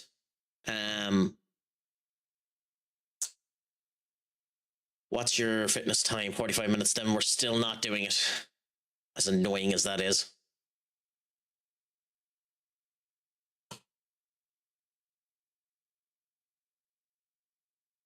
So, yes, we'll go Brian Mbuemo, Nico Paz, Benjamin Sesko, Rasmus Hoyland.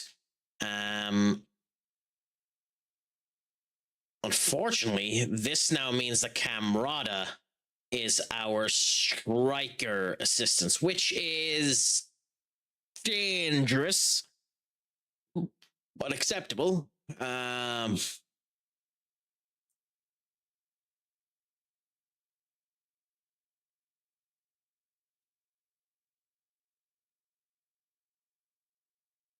Gibson is there.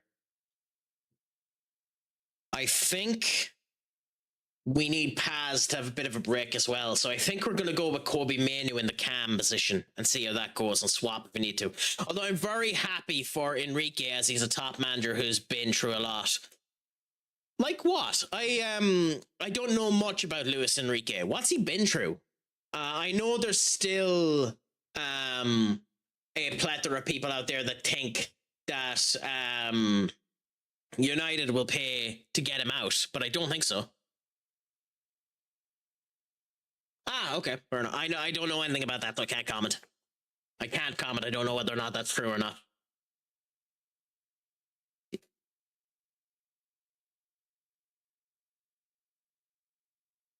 Off is a direction you can fuck. I'm not 100% sure what that was related to, Senior Duck, but if it's your game, fair enough. Oh, okay, it's your game. What did it do to you? What did it do to you, Senior Duck? Shall I bring out Dr. Craic for you?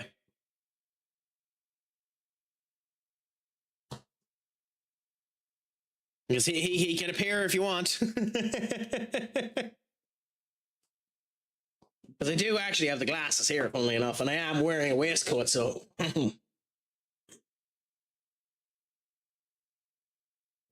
But, you know.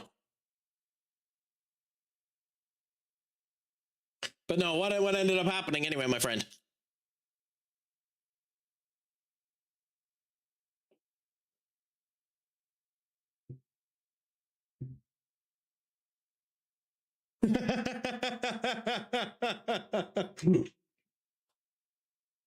To be fair, the fact that you might get sappy is absolutely hilarious. Theo, my friend, what's a crack-a-lack, and is it all going good, Grant, and delicious with you? Really?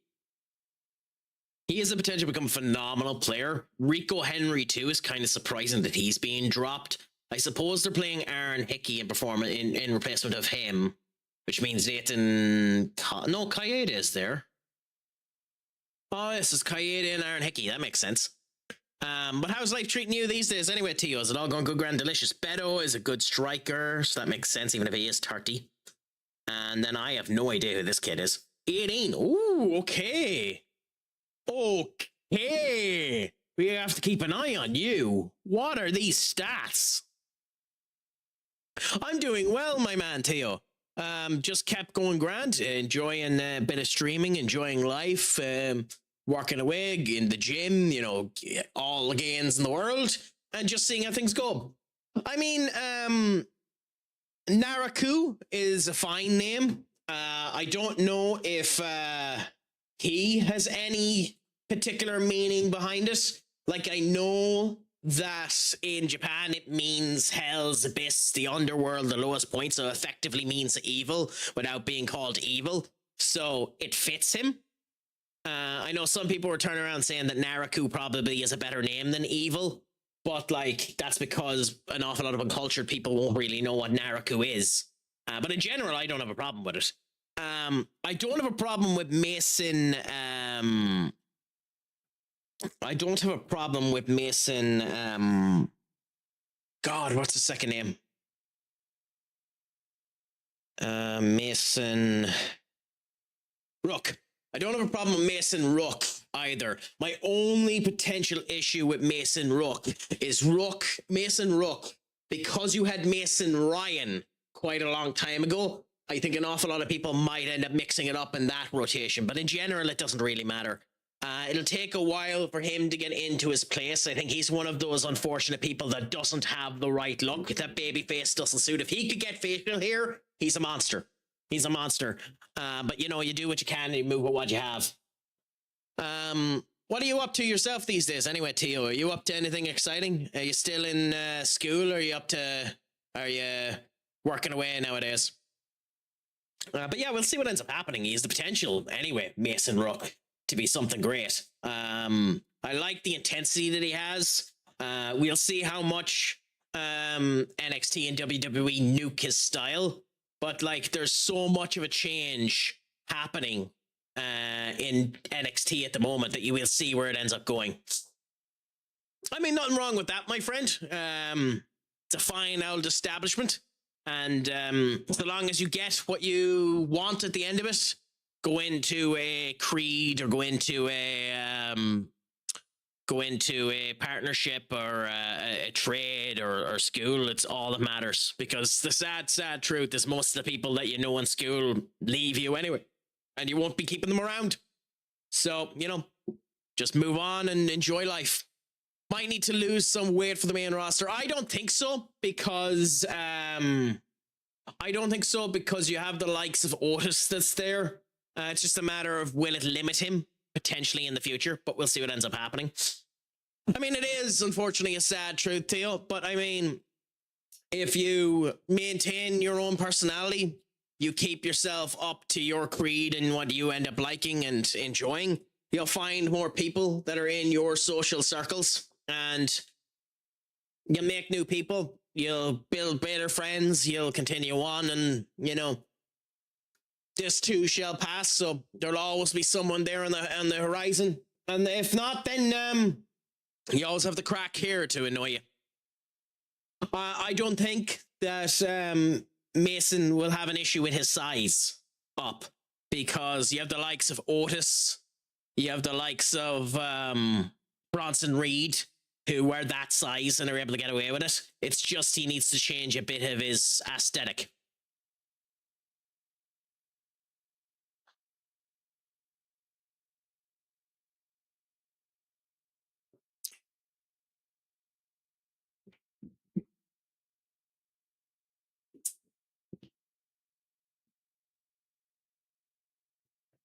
Ooh, sorry. Just that they moved schools for their final year, and you know, making new friends and the whole lot. And I was just saying how it doesn't really matter, because in every stage of life you'll make new friends, you'll make new equations. They don't particularly stick. And those that are the close ones, you'll be lucky if you get 5 or 6 of them in your life, or even 2 or 3. And you'll always find more. And if you don't, there's always here the crack to annoy your hole. So that's basically what I was saying. I was only thinking about you the other day. I remember when you used to say to Ollie and I about, yeah, well, yeah, you know yourself, like, life is too short to be worrying about the little crap. Just, you know, remember in Ireland, you can do anything in this country. It just takes longer to end up doing it, and everything will become better, you know? So that's the way to do it. Yeah, well, let's think about it. Unless you're like me and you're just an annoying asshole that pisses absolutely everyone off and then becomes a streamer so that you can end up talking to people instead. But, you know, that's an entirely different kettle of fish.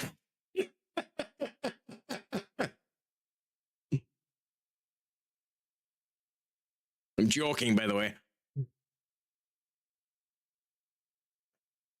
God, come on, guys. Oh, what a goal by Militao. Oh, that's picture perfect. Oh, that's chef's kiss. That's his first one of the season. That is chef's kiss of a goal. Look at this again. Just a rocket, and nothing Quave Keller can do about it.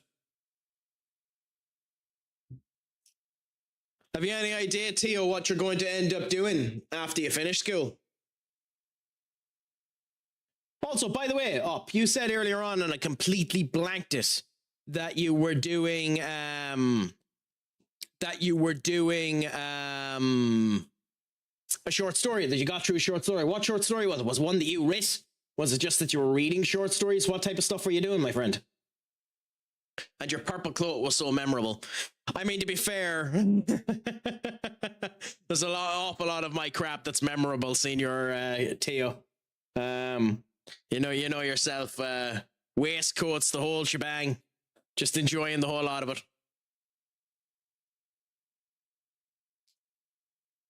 The carpentry for me after school, to be honest, a fantastic route to go down.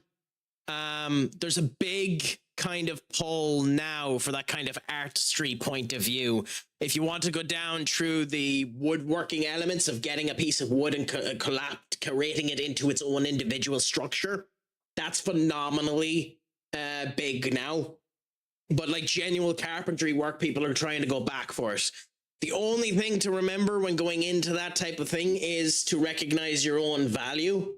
And as is always the case, when going into a trade like that, unless you're going out with someone, just remember the only way to make money is to lose it. As sad of a statement as that is, when you're going out on your own, you ain't making money if you ain't in debt. You have to be in debt to make money. Kind of a comedy from the point of view of a dog. You know, the biggest comedy I can think of is how much is that doggy in the window, because I used to listen to that all the goddamn time. But hey, what can you really do? But yeah, the other good thing about being out where you are now, Teo, is based on what I know of that particular establishment, it has a fairly good woodworking organization, so it'll help you there as well. Although 90% of the crap that you learn there, you will be useless, absolutely useless when you get into actual carpentry.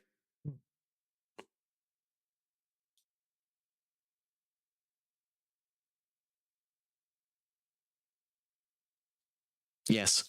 Okay, cool. 3 substitutions for us, which is ironic because we're the team that's winning, but you kind of need to pull the gun in games like this where they're a bit too lax. Where were we offside there? I completely missed where we were offside there, but hey, you continue what's going on. Why would we tell our striker to shoot more? Yes, so I have obviously this big boy that I've had before. So then after I had my head injury, I got Death Can Have Me When She Earns Me. Then I got a clock that strikes at midnight so that something new will always end up happening. The Infinity Eye that I got when I went to Thailand.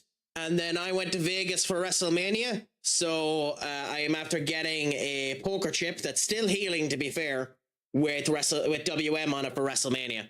My idea was everywhere that I traveled, I wanted to get a tattoo.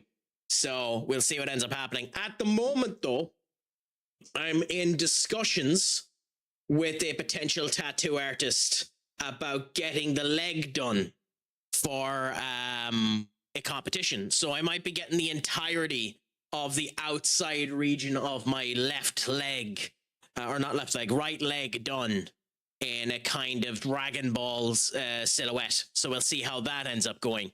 And oh, are we lucky that that's offside? I don't know how the hell that's offside. That isn't offside to me. 10 subs for a Greg sausage roll tattoo on your neck. Not a chance in hell. I've learnt from Cody Rhodes, I ain't putting a tattoo on my neck if I can help it. Unless I end up getting the full fucking thing connected together. I mean, to be fair, it's actually not a bad suggestion. But nah. The other thing too is I'd have to actually have a Greg sausage roll first. You might, oh no, they're going to score. Yep. You might shoot me for this one, seeing you're up, but I've never actually had a Greg sausage roll. What do we do here, actually?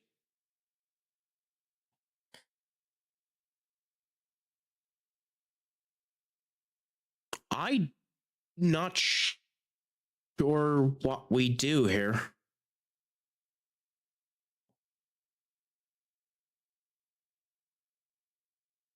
A bean, cheese, and sausage melt, on the other hand. Never had it. I have to, at some point in time, go to Greg's and actually try some other stuff. It's just I've never been to a Greg's. I've passed by a Greg's, but I've never went one. No bother, my friend. It was a pleasure talking to you, Tio. If you ever pop in again, I'm always up for the conversation. Make sure your crack is 90, my friend. Schlongafol, and as is always the case, Pog Mahon. Have a fantastic time, my friend.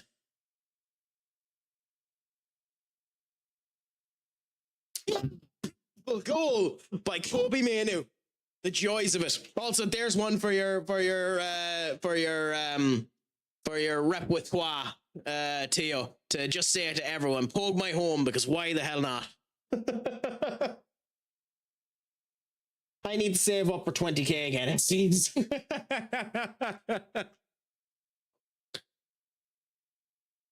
I mean, the timeout is funny, to be honest.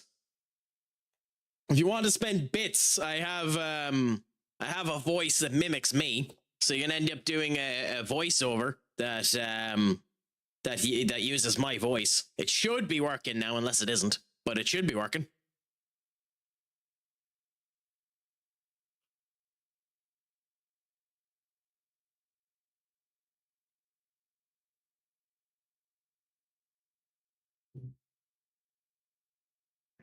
I mean, 2-1 win against Brentford is not good enough, but considering how we've been performing in this game, we will happily accept it. Oh. Paz, Stellar, a booty. Ooh, nasty. Take him out.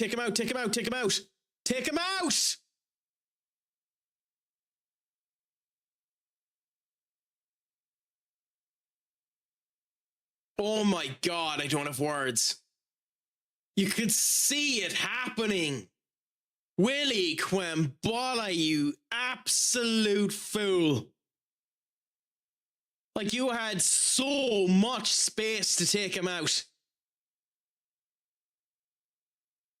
Oh my God. That's insane.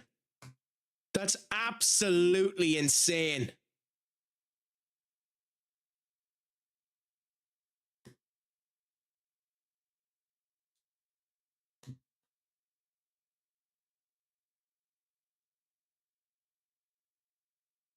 Oh, we're going to draw, aren't we? Yep.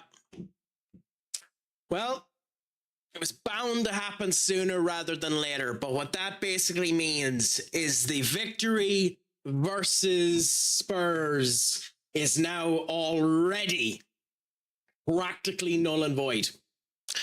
But you do what you can, you see what happens. Just to be the sad truth is, even with looking at these stats that don't tell the story, we honestly probably deserve that. But that's horrific. Absolutely horrific that it came at such a horrible time. Now we have to hope that Spurs maybe capitulated as well, but I don't see it. I genuinely don't see it. I think they're going to be back on our heels. Now we still have a point. We still have 2 points on them because obviously we bet them, but still,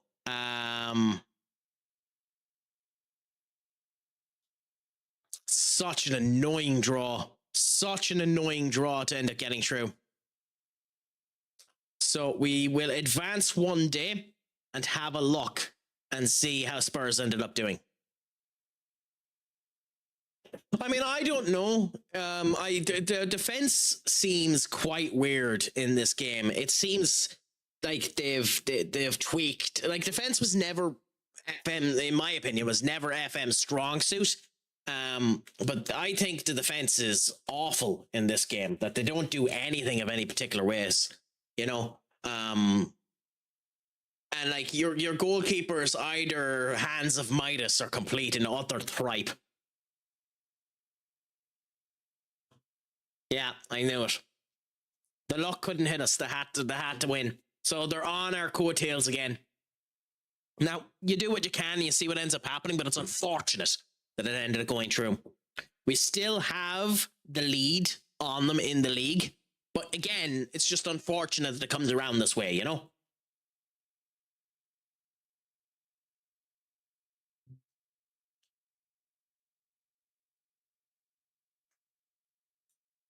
Now, Slavia Prague should be a team that we have no problem beating. We will probably go weak against them as well, ironically, even though we drew the last game. Both for experience on the other players and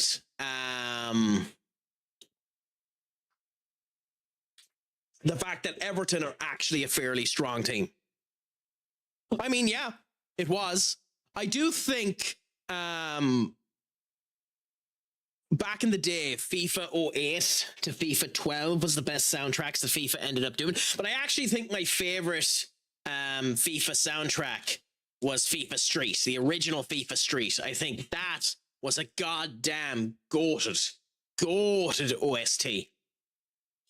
I genuinely think that was one of the best OSTs that's ever been put down on a sports game. Maybe behind Shut Your Mouth.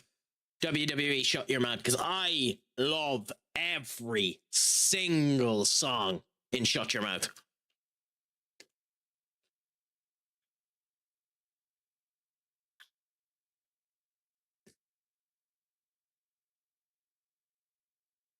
I don't really get why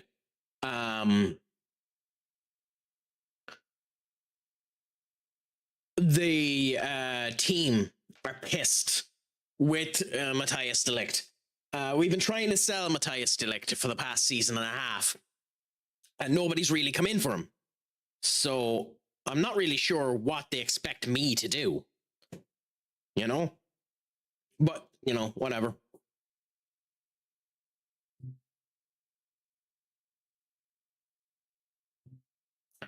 Anyway.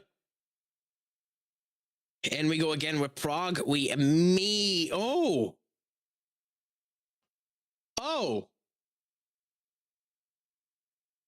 That's unfortunate. That's very unfortunate. Because Quinton didn't play the goddamn game. Ugh.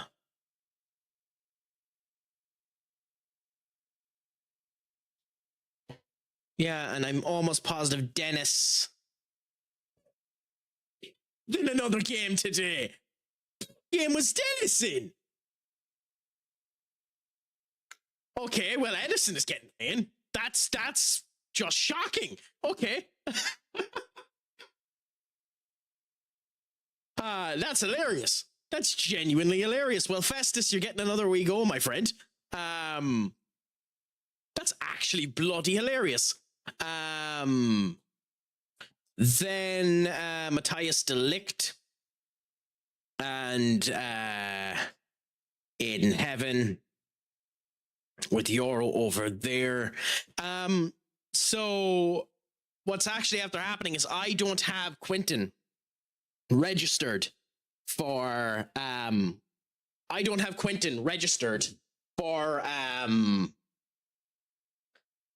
then Benny, just before you lurk, my friend, I hope. Before you lurk, when you come back, let me know and I'll immediately do your push-ups for you. Thank you so much for the subscribe, my friend. Let me know when you're in and I'll do the push-ups for you so you can actually end up seeing them. And then I'll give you your proper glow up and thanks and the whole lot for the lurk. But basically, Quentin isn't registered. Charlie was used for the under 18s and Dennis was used for the under 21s. So I can't use Dennis there. So Edison actually has to be used, which is hilarious. Okay, so Booty's not being used. We're going with Kishlak and Nathan DeCat, which is there. Nico Paz is going to be taken off and Kobe Menu played in his place. Bruno is injured, so he's not coming with us.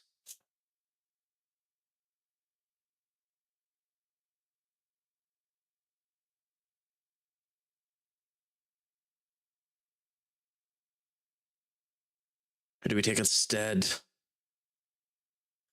Morgan. Okay, fine. He'll never play, but better there than Bruno. I don't want to bring someone who's even slightly injured. Sesko will replace with Victor Rushk. Mbuemu there. And Hoyland will replace for one last time. If you do not score here, Camarada, you probably won't be getting another game. We're probably loaning you out and seeing what ends up happening. But let's see how things end up happening now as we go up against Slavic Prague.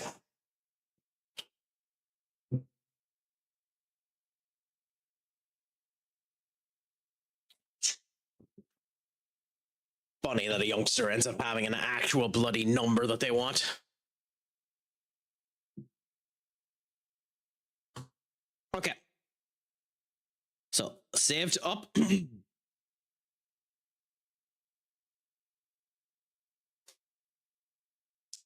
Team's warming up now, and then we're getting into this game. We'll see how we do. After a disappointing draw, can we come back with another win? Hopefully.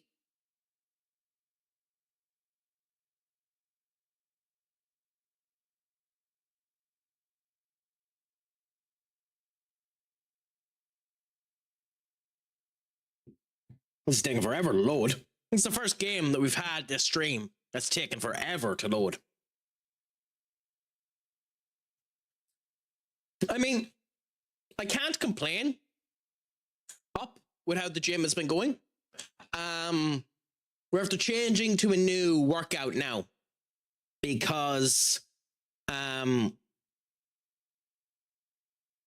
me 1 second.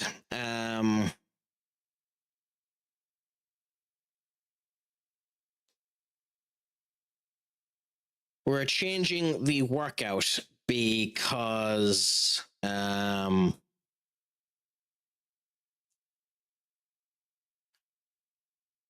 over the top it's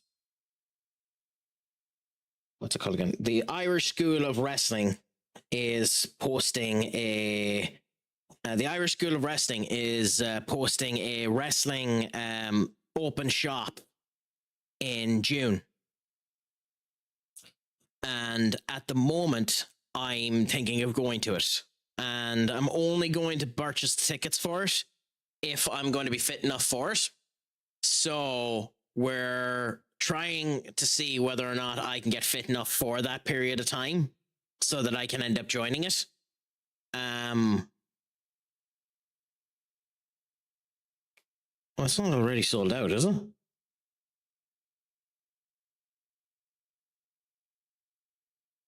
July.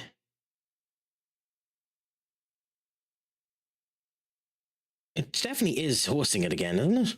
I'm almost positive I've seen it. Yes. So they're doing it at the end of June.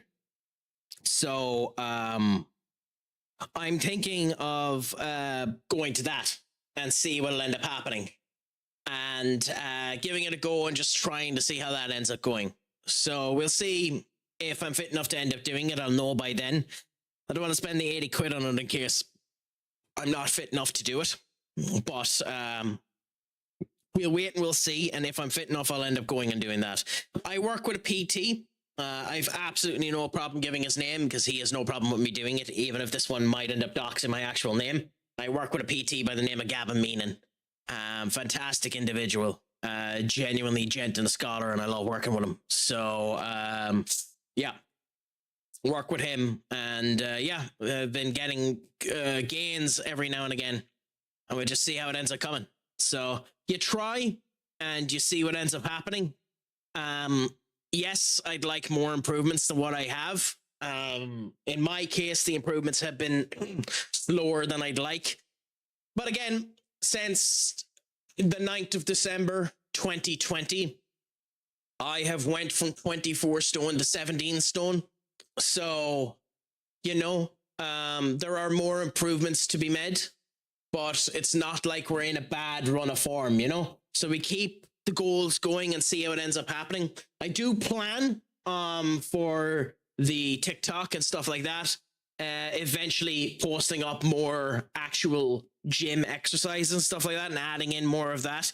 It's one of the reasons why I was talking with Soranis, potentially if I'm able to set up the IRL streaming shtick, I might end up doing an actual stream in a gym or something like that. We'll see what ends up happening if the cost potential isn't too much and stuff like that. But, for now, that's the way things are going, and we'll hope that all ends up being good, grand, and delicious, and go that way and see how it cooks, But I can't complain with it. You keep at it, you enjoy it while you're at it, and that's it. Do you do any gym work yourself, Senior Up? Oh, by the way, I should mention this beforehand. I have a tendency to call everyone senior, senorita, or mistress. If anyone has a problem with any of that, please let me know. The last thing I'd want anyone to do is feel anyways annoyed or upset at the declaration of the way that I'm calling them. So just keep that in mind as well. For the way that I end up talking and all that. I have 5 aside and try to do stuff at home, but I'm not a massive fan of gyms. I can understand it. They're intimidating at the best of times. But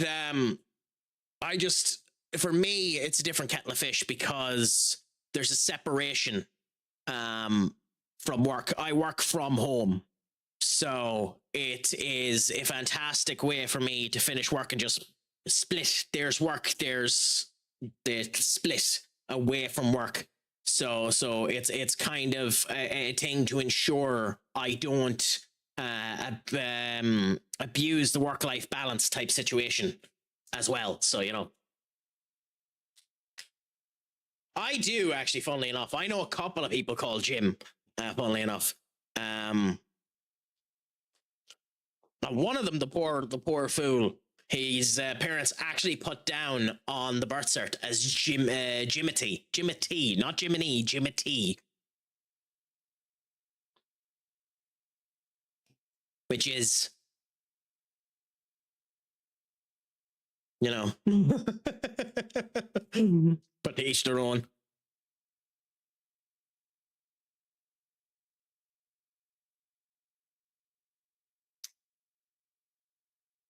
Holy crap, we're dominating this game. I can't get a goddamn goal.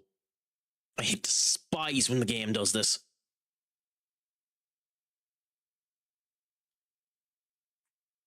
I'm going to pause immediately because we need to change something up.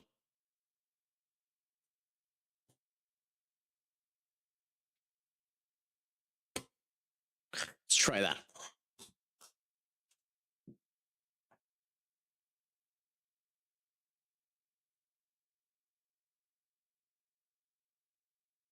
Okay. I don't know. Okay, we need to get a goal now. We're playing on the grounds of being a wee bit too tight now. Aiden Heaven to Rook to Decat to Rushk up to Manu and greedy by Manu to try and get his goal again.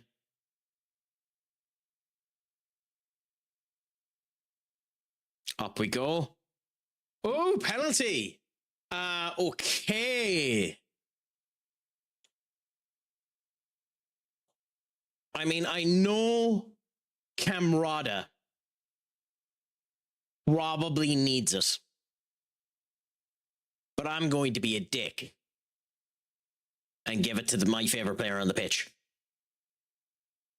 I'm going to be a dick and give it to my favorite player on the pitch. I'm going to give it to Nathan Decat. I know Camrada needs it, but I'm going to be a dick. I don't care. I don't care. I'm going to be a dick. If we get a second one, I'll give it to Camrada, but I don't care. I'm going to be a dick. Nathan Decat needs it. Well, he doesn't, but I want to give it to him. Like, I'm being an ass. I'm being an ass giving it to the cat. But I want the cat to end up performing good. He's one of my favorite players, genuinely. I love the way that he's coming down. There's always a player. I was hoping it would be Evan Ferguson for me, but the cat has just been that player. He's been brilliant at times, and I want him to be one of the people that definitely rises up. Lenny Yoro has been that as well, which is beautiful to see. Kishlak, funnily enough, has been very, very good for us as well. Oh my God. Oh my God, Kishlak, I give you praise and you score.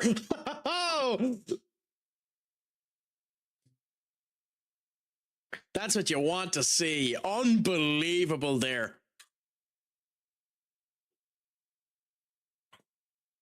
Down, Victor Rushk back to Kishlak, and Kishlak just into the corner. Not a goddamn thing their goalkeeper could do. Beautiful work by us.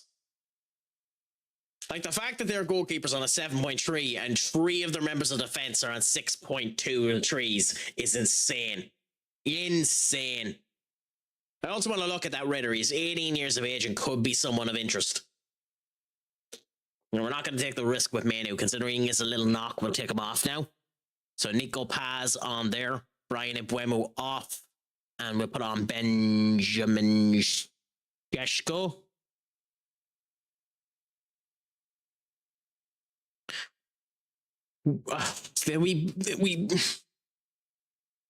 He's one of the reasons why we got the draw in the last game, but we'll play Willie anyway. And we'll put Alex Jimenez there, and we'll see what ends up happening for now.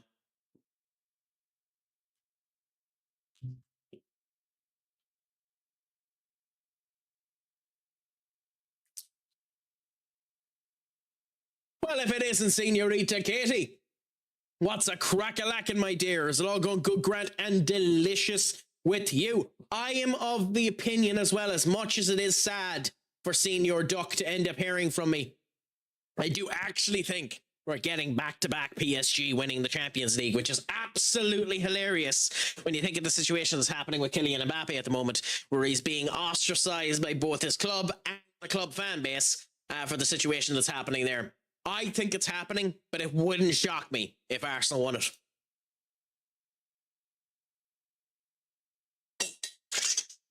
Ooh, what's your butt?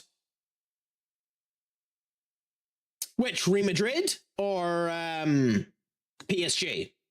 Because the Real Madrid fan base don't like him, because even though he has 41 goal assist contributions this season,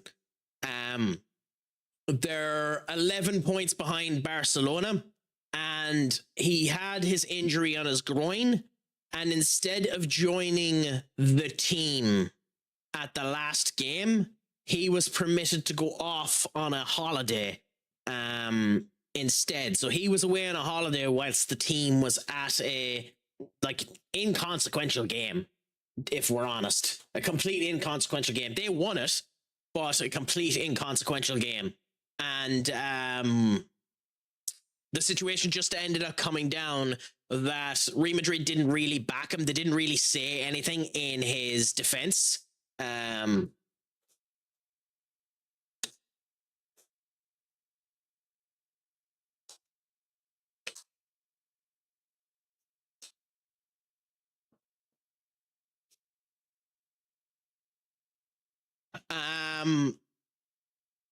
So yeah, that was the situation. The fans were just pissy at him because he's injured and not being a team player.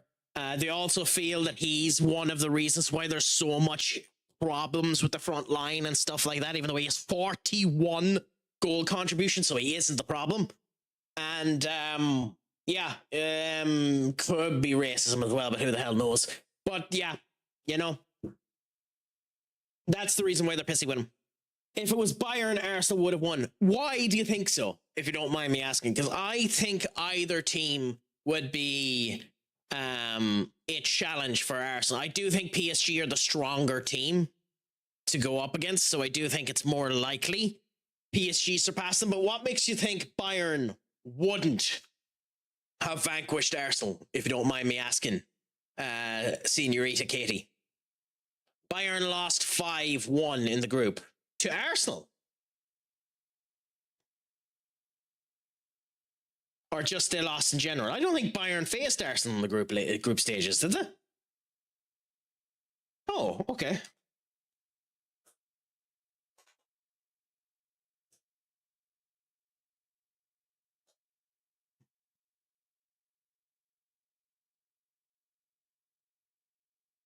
Oh, you're right. The 26th of November, Arsenal 3, Bayern Munich 1. Fair enough. Fair enough.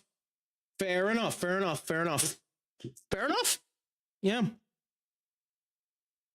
I mean, your numbers were wrong, Duck, but fair enough. Hey, at the end of the day, a win is a win is a win. And that's fair enough.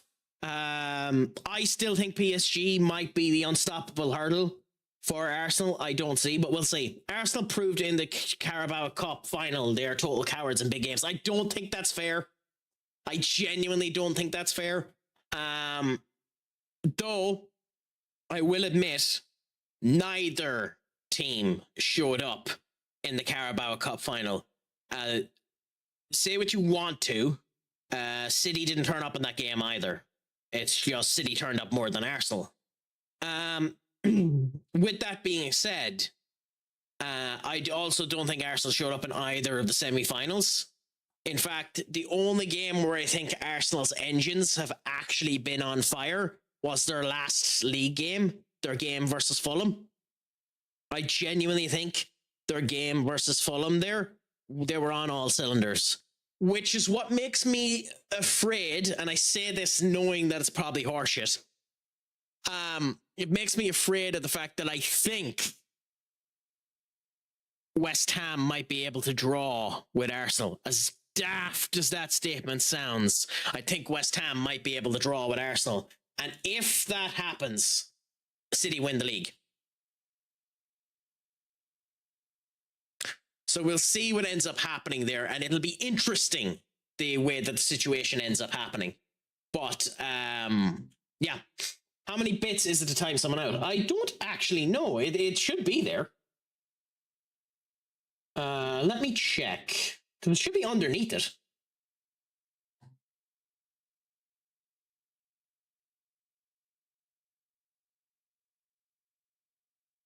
$100 for 30 seconds.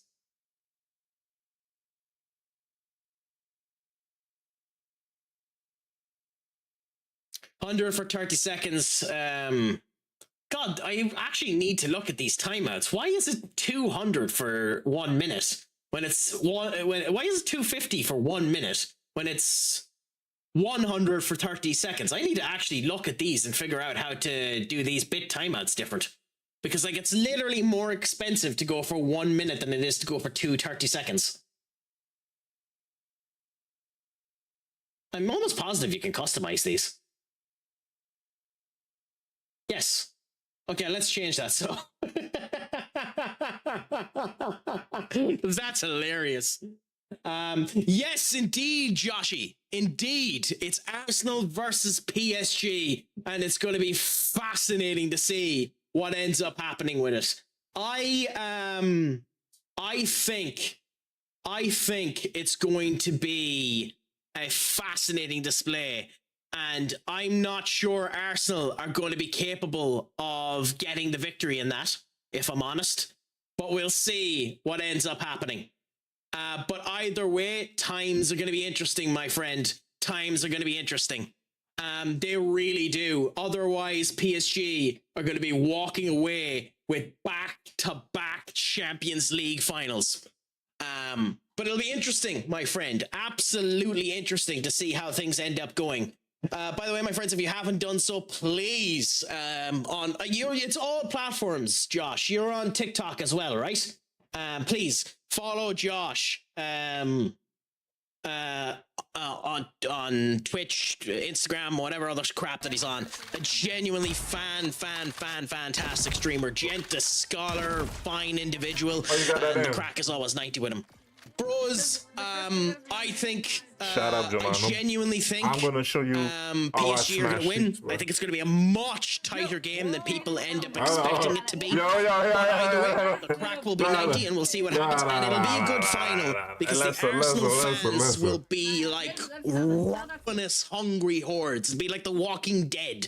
When you go into a pub and watch that game, either way, you're gonna be living in the joy or living in the nightmare. It's going to be an unbelievable atmosphere to happen. And I might try and set up a watch along for people for that actual event, if the likes of Josh doesn't do it anyway, because Josh might end up doing it because he's an actual Arsenal fan. Doc, you have another one here, an Arsenal fan.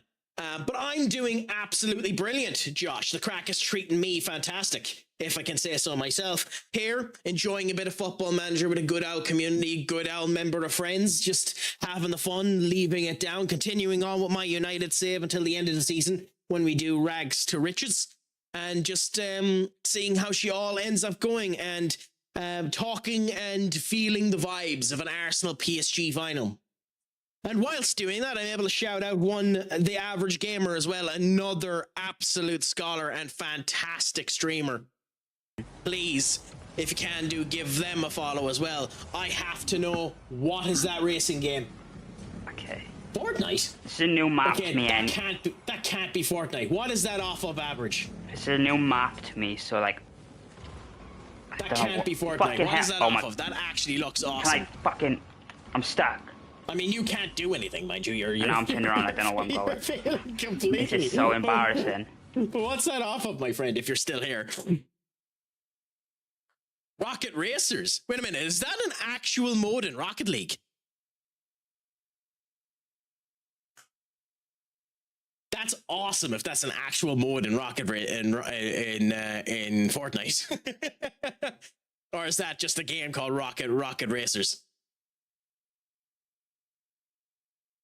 I've been in the mood for racing games. That's one of the reasons why come Sunday I'll be doing Sonic Cross Worlds with the VIG crew. I've already turned around and put my interest in for it. I bought the game and we'll be playing a bit of that with Die Hard and that crew on Sunday.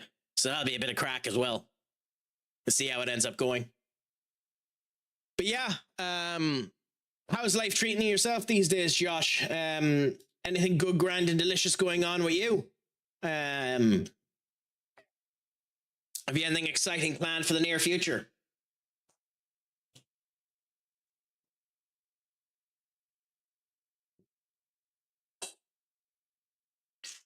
Do you know why you're getting away with that cheek, Katie? Do you know why you're getting away with that cheek and you're not being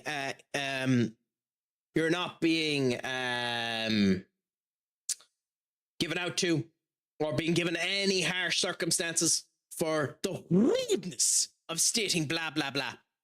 The reason you're getting away with that is simply because you decided to put that emote. That emote is bloody gorgeous, and as a result of which should be praised.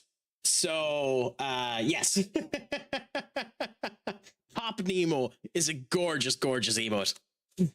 I need to actually contact Benekaga's emote creator as well and get them to actually create new emotes for me as well.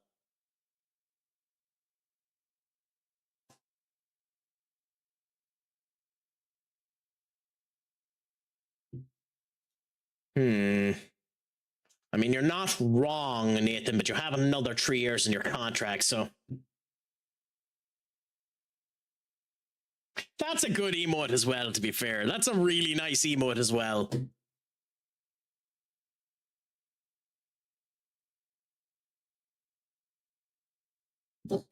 Okay, yes, you. Scout you, because you look absolutely cracko-jacked.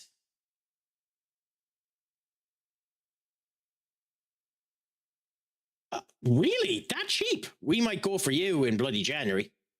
At 18 years of age. Anyway,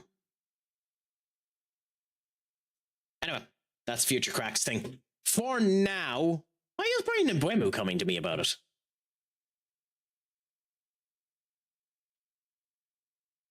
Yeah, but ignore it for now until Nathan the Cat actually makes a big deal about it. Because I don't think there's any benefit in actually doing anything about it at the moment. So we'll see. As for the Everton game, we need a good performance in this. So we'll see what ends up happening. It's paramount we don't have another draw or anything like that because Spurs haven't slipped up yet.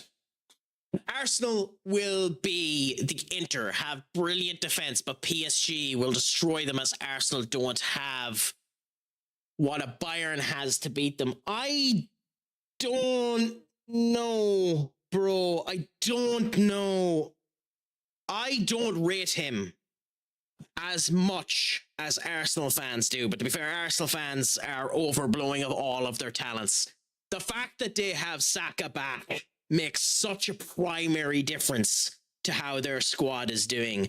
The fact that they are now actually smart enough to figure out that the kid that you have been playing in left back, that for the entirety of his goddamn youth career played in centre defensive midfield, can play in centre defensive midfield, and you put him in centre defensive midfield and he bloody plays well, is, you know, So the fact that they're actually willing to put, you know, Miles Lewis-Skelly in centre defensive midfield, if Zubamendi or Declan Rice is tired, Zubamendi, helps the overall team, considering they have Calafiore to go there. And the fact that Yuri Timber is back means I think that defense might be strong enough to overcome PSG. But we'll see. PSG's offensive capabilities are bonkers, and it heavily depends on if they show up. If they don't show up, it's an entirely different kettle of fish. And I know that's a blatantly obvious statement, but it's hard to know with them whether or not they'll show up. And you won't know until the night if they'll show up. And that's the really, really, really sad truth. But that's my opinion. Tell me if you think I'm wrong. I love it. Used it 1,235 times. 2025 recap. Bet it. I mean, to be fair, I don't blame you.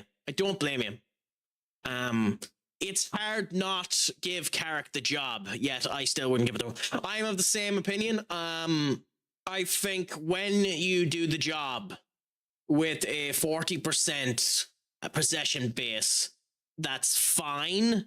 But you played against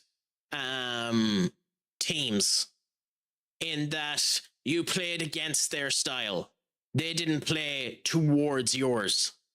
What that effectively ends up meaning is that you done an Ole Gunnar Solskjaer, and they didn't recognize that literally the only thing you do is the only thing you do, and you don't change your tactic. And Craic doesn't change his tactic. He tried it once and we got overrun. He tried it last week and we got overrun because he tried a back five and we immediately got overrun. The minute he changed his tactics, we're screwed.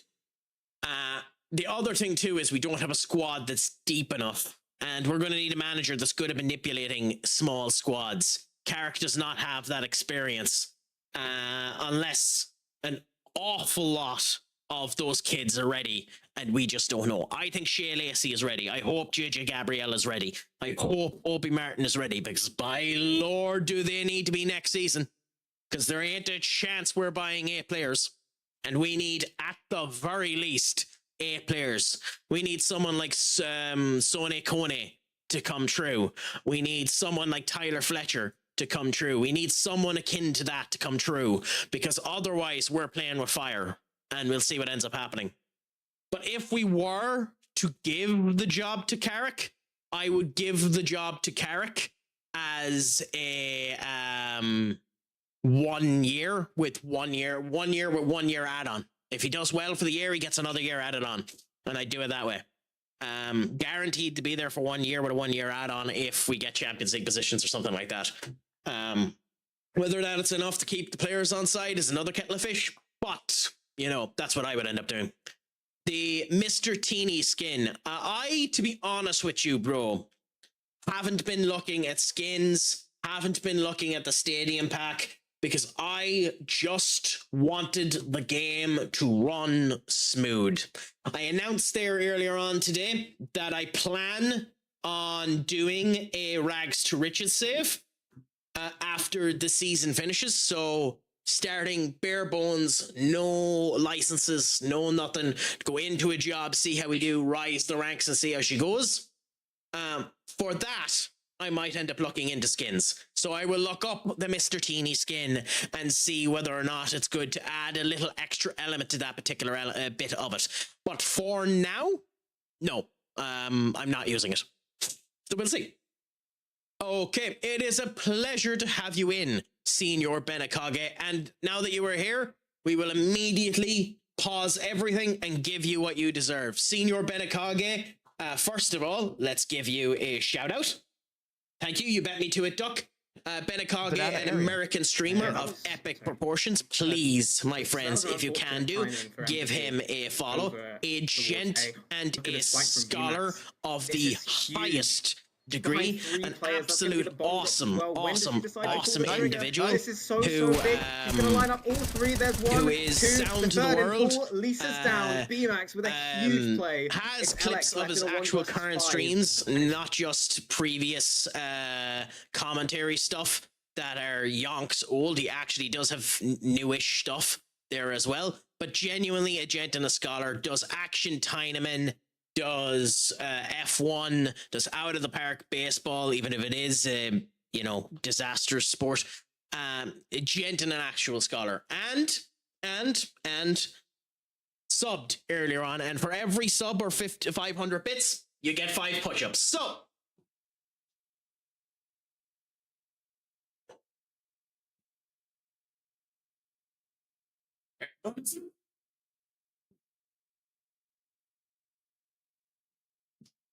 two, 3, 4, 5.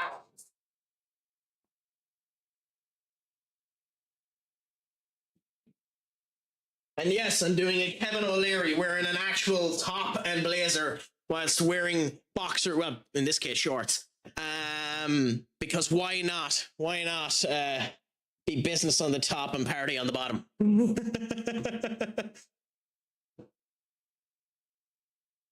Why not have that bit of crack? But anyway, Sir Benekage, how is life treating you? Is it going good, grand, and delicious, my friend? I hope that it is all going good.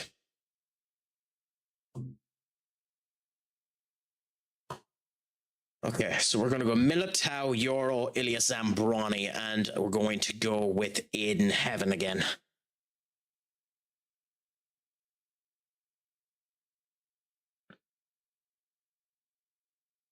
Actually, no. We're going to go with Patrick.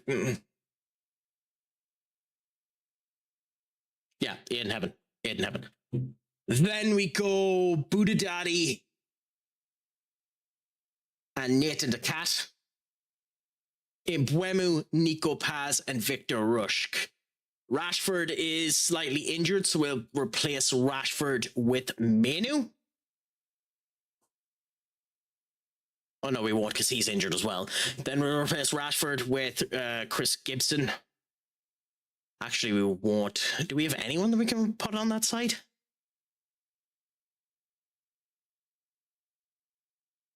Oh, you're not fit. Doggo, funnily enough. Fair enough. Then fine.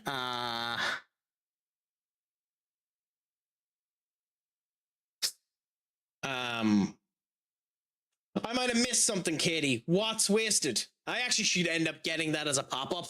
The GTA wasted, because it's actually not a bad, you know, and boing.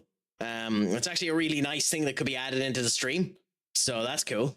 But what do you mean by wasted? Is it you're wasted listening to this stream, which to be fair could be plausible, as why else would you be listening to it? Or is it wasted as in I'm just talking too much, or what's the wasted? If you don't mind me asking, my friend. Anyway, Edison, Militao, Euros, Ilya Zambrani, Heaven, Budidadi, Nathan the Cat, Mpuemu, Nico Paz, Victor Rushk, and Hoyland. The So Dummy. I'm completely lost. I agree. I think his style suits playing big teams, but doesn't suit small teams. Yeah, kind of. I don't know if that's what I'd end up stating, bro. I think it's more of the fact of United have always been a good counter-attacking team. Always. There's never been a time where we weren't a good counter-attacking team. I think we're one of the best counter-attacking team in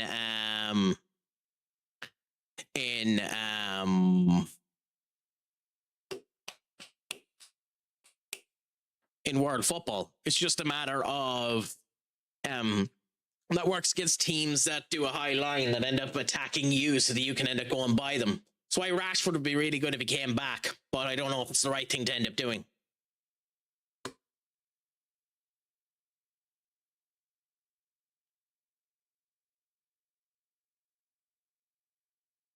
I think Benekage does stream on YouTube. If he doesn't stream on YouTube, he definitely puts videos up there.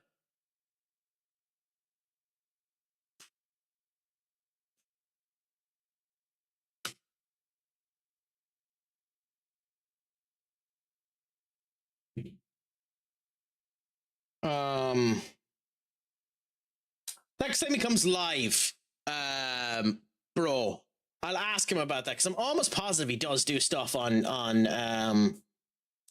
YouTube. I just don't know myself at the moment what his YouTube is. So give me 1 second and see if I can find it. As for you, Katie, I suppose, yeah, it didn't come out particularly great. The shout out.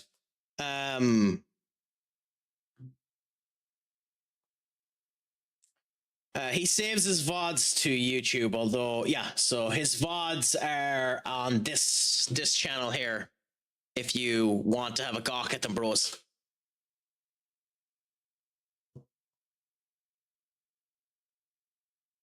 It didn't do it. No, for some bloody reason it didn't. Fine. Are on this channel here. So you can have a gawk at them there if you want to, my friend. Yeah. But genuinely, Benny's fantastic. A gent and an absolute scholar, so give him a follow if you can do. So if I make alt accounts on YouTube, does every sub make you 5? You know, funnily enough, I didn't think about that, bro. And I was doing it potentially as the subs for Twitch. But considering 250 subs makes the YouTube monetizable, potentially. You just won't get them all on one stream. You'll have to come back in the future and get them later on.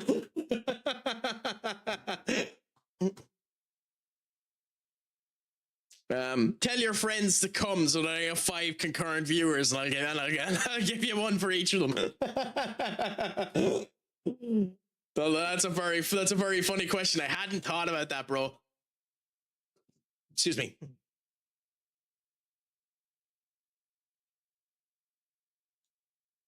That's genuine. That's genuinely very, very funny.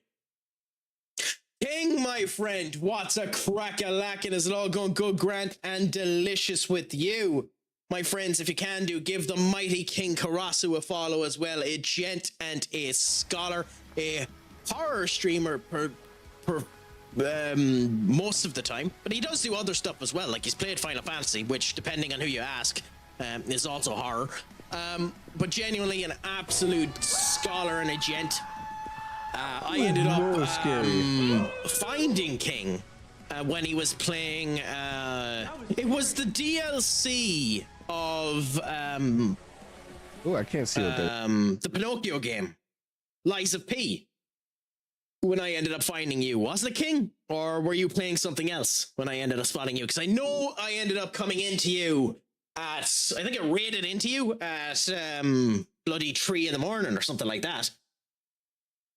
Or, you know, the old time conversations. Maybe Banishers. I don't have Lies of P. Then it must have been something like that. Oh no, Lies of P was... I think Lies of P was Digital Owen, maybe. But at the same point in time, it's a pleasure to have you. And Tizzo, my friend, what's a crack-a-lackin'? Is it all going good, Grant, and delicious with you? How's the crack treating you, my friend? I hope it's all going good. I'm feeling fantastic now, just enjoying the vibes, having the crack.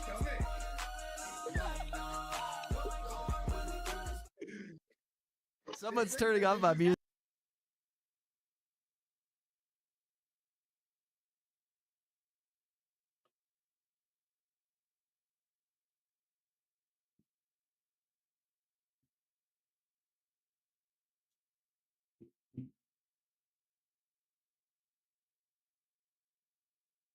Questions need to be asked. First of all, Tizzo, what was that? Second of all, Tizzo, why wasn't I invited? And third of all, Tizzo, where is that VOD? That looked some... What was that, my friend? That looked unbelievable. What a Jack Sparrow impersonation. Unbelievable, my friend. Oh, that looked awesome. Yourself with the 2 senoritas dancing around is a good bit of crack. I haven't bought Windrose yet. I have to do it at some point. Key was telling me that it's awesome, so I need to get into it. I just haven't bothered purchasing it yet, so that's something that I need to do. Oh, I don't blame you, bro.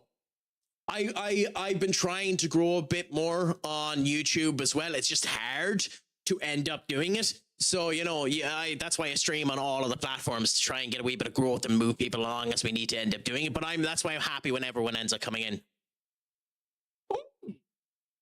Well, King, I might if you're not, have you bought the game yourself, my friend? Because obviously get it for yourself if you need to. I need to buy it at some point in time. I just need to wait for my next paycheck before I end up doing that. So that's another week and a half. But definitely need to end up doing it.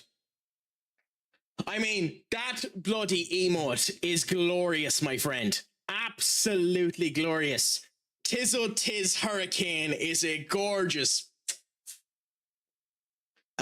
It's basically this.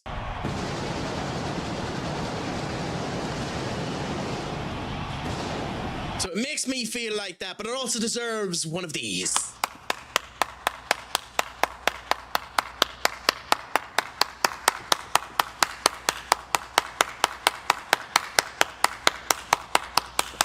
Oh no, in that case I have it, because if it's part of the Humble Bundle subscription, then I might end up having it.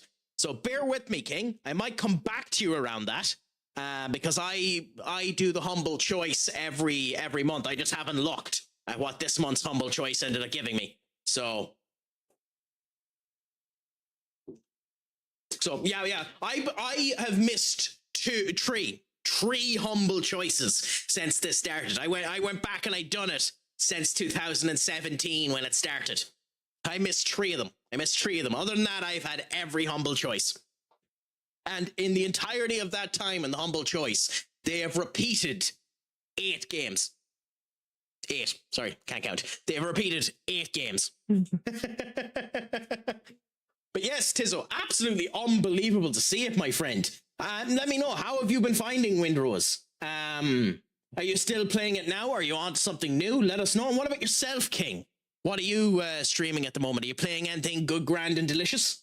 As you can see yourselves, I am doing Football Manager. I done recapped there for a bit.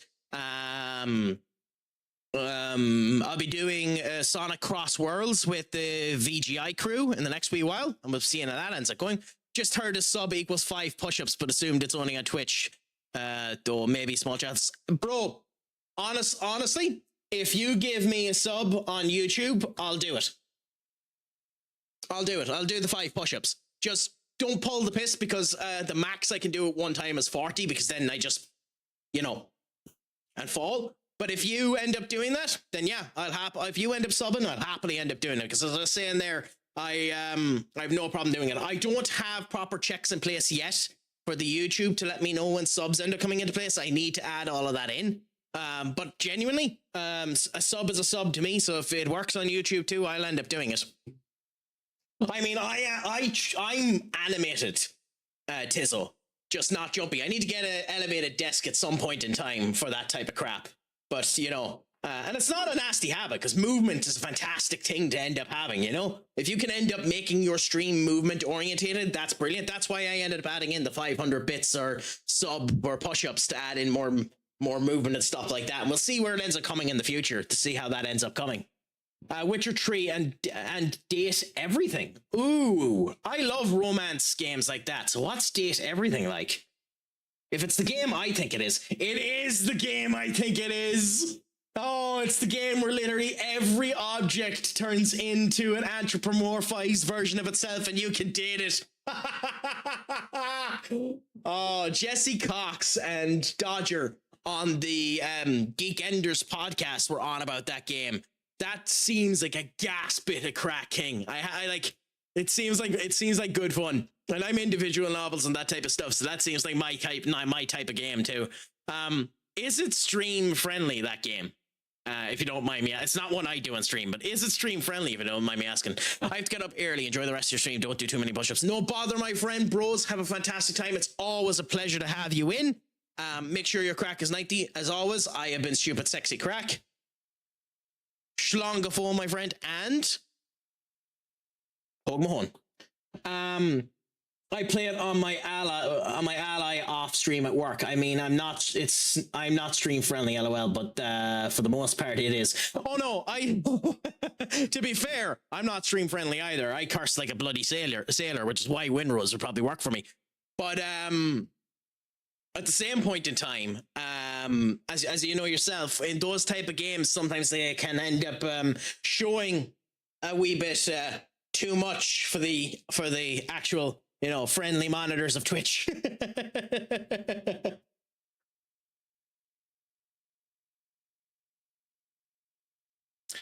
Yeah, but what are you thinking yourself, Tizzo? Are you playing much more in the near future? Also, by the way, my friends, before we head off, I'll do it one more time, actually. Tizzo, I believe, correct me if I'm wrong, is doing a partner push as well. So even more so than before, if possible, please give Tizzo a follow, because genuinely, if we can help more people get partner, it's better for everyone involved. Obviously, he does the Tizzer and Tavern Keeper and the whole lot. Was on about doing watch-alongs for the World Cup and stuff like that as well. And who knows, I'll talk to him later on. He might be doing it for the Arsenal game. But if you can, please give him a follow. We try to help as many people as we can get the partner when they can. So if you can please do that. The joy, it hasn't happened to me yet, King, where I've hit my follower limit. What is it? It's 200. Is it 200 or is it 400 followers when you hit your limit? I routinely go and 2K, fair enough. I routinely go and cleanse my followers anyway. As there's some streams I just end up, I'm unfortunately not going to get the time or not going to get the proper attachment to end up talking to, or they don't stream enough, which is, a sad indictment. But like, I'm kind of of the viewpoint now that if you stream at least once a week, I'll follow you. But if you don't, then, unless there's special exceptions, I kind of have to move you along, sadly. But yeah, no, I don't think I'm anywhere near 2K yet, thankfully.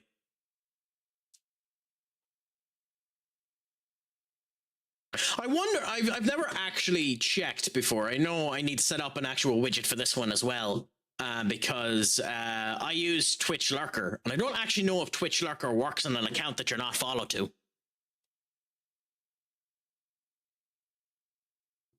Burnett, a fantastic player. I don't know why Bright sold him, but we'll see how we do now against Everton.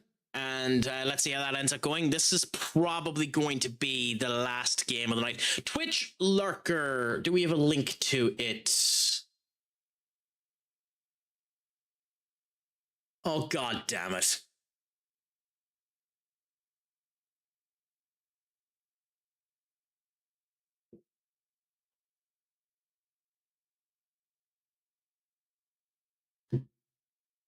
Yeah, so this big bad boy, Senior King, that big bad boy there, it's genuinely insanely useful when you want to follow people. You can end up putting up the stream, and that's insane. Their first shot.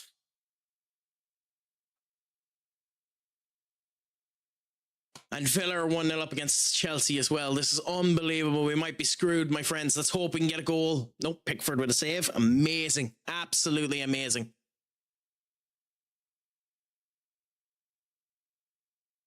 Oh my God, no. Oh my God. How did an ND miss that?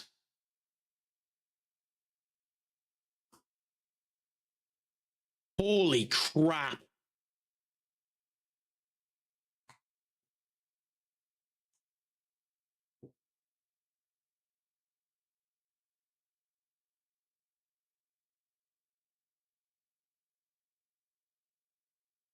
I'm gobsmacked. Like, Jesus, they're on our arse. This is the first game this happened this season where we're just being decimated. I don't really know what to do about it.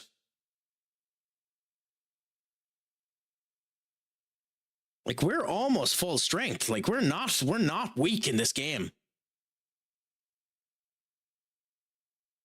Yeah, it's a handy bit of kick king. I recommend it definitely. I need to set up an actual alert to let people know about it. But genuinely, it's a good bit of kit. If you want to end up being friendly to people and you don't mind running your computer in the background, it's a fantastic bit of kit. And you know, it just automatically pops it up for you. One of the things that it was working on is trying to migrate the you know, Twitch's unfortunate problem where even if you're on the stream and you're lurking and you haven't put in a chat X amount of time, you don't count as a viewer. I know they were working on the back end of trying to figure out a way to fix that, but I don't think they've figured that out just yet. Yes, Militao. Okay, so 1-1. Absolutely beautiful. This is a must-win game. We cannot lose this game. So we have another 60 minutes to get another goal. And we badly need it.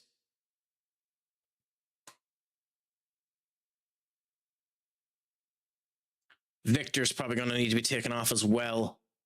Garner now, the former United player. The corner. What? No way.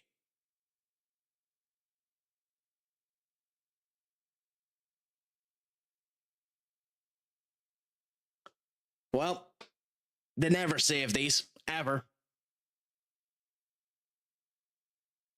Ever. They never save these. So Tyler Barry's gotten a second goal. Yep.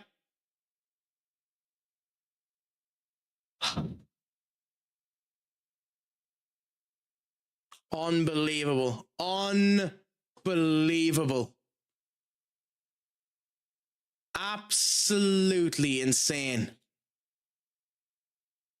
No bother, my friend. Enjoy yourself. Thank you so much for popping around. It's genuinely a pleasure whenever you do so. Make sure the kids end up having a good time. As has always been the case, just remember, I have been Stupid Sexy Craic. Schlong gefo, my friend. And as always, Hog Mahone. Have a fantastic day. And thank you so much again for coming in.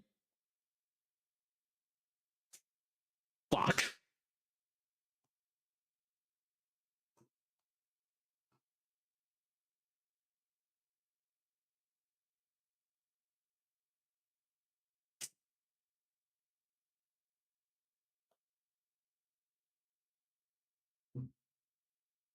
Yeah, 4 changes, and let's hope that they're enough to get something out of this goddamn team. We need a win. We cannot get a draw. We must win. We must win this. It is far too important, this game, because they're not going to lose. We must win this game. Doggo. Ah, come on! Pickford. To Ilya Zambrani. Okay. Doggo. Oh, what the? Pickford, are you kidding me?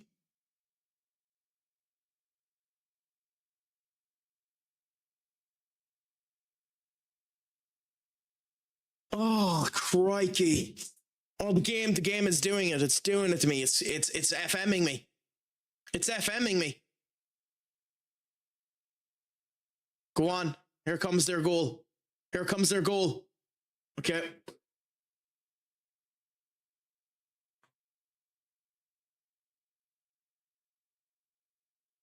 Can we get it? Can we get it? We need something. Potentially at the moment, a miracle. We need 2 goals. We definitely have the capability of in the squad of doing it, but like, crikey, is it dangerous at the moment. What the hell was that pass? There we go. There we go. FM to the bloody max. To the max. To the max. I haven't been FM like that in a while. Unbelievable. That's insane. Absolutely insane.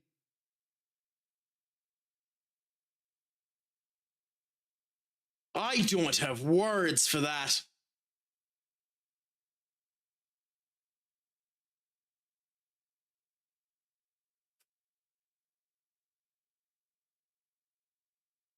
Buddha Daddy, Tioro, Buddha Daddy, Sesko, Dogu, Mbwemu, and he misses for the 2nd time in this goddamn game. Because of course he did.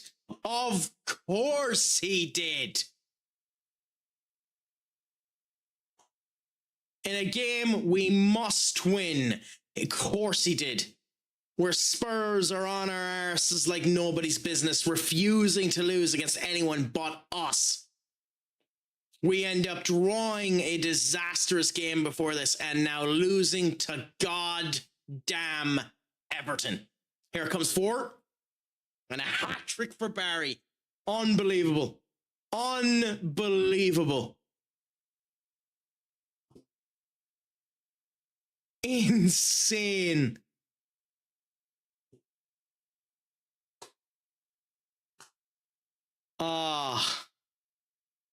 Like, it's so horrific. It'd make you want to cry.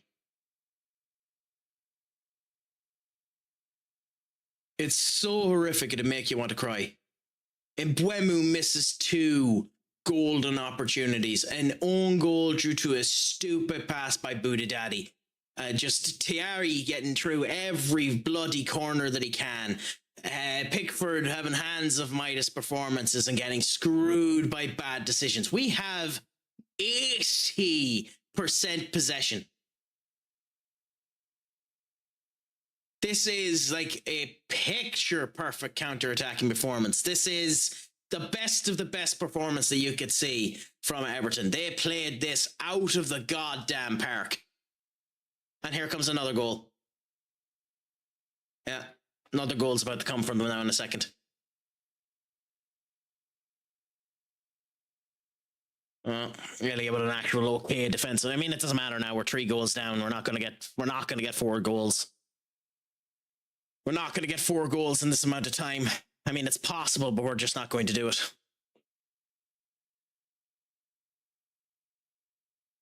Buddha Daddy, it doesn't help when crap like that is happening. Like, seriously. That's insane. Stellar to Buddha Daddy. To Buemu and Buemu for the 4th time this game misses an easy shot.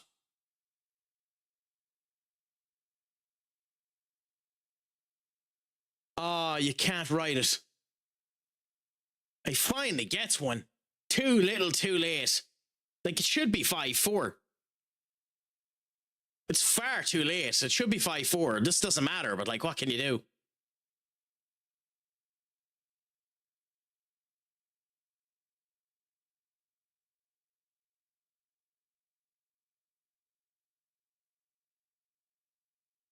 And boom, done. What a joke. What a joke. What an absolute joke.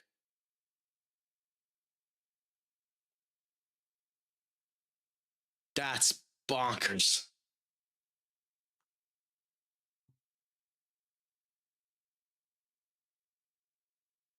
Oh, you're kidding me.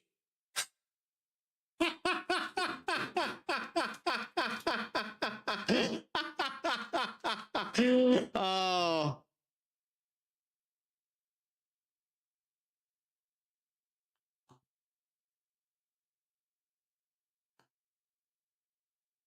Oh.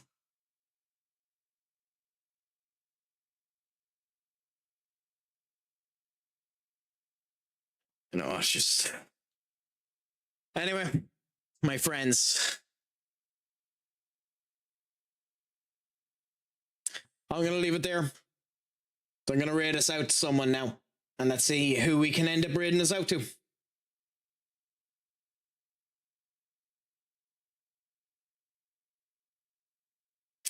I'm going to raid us out to...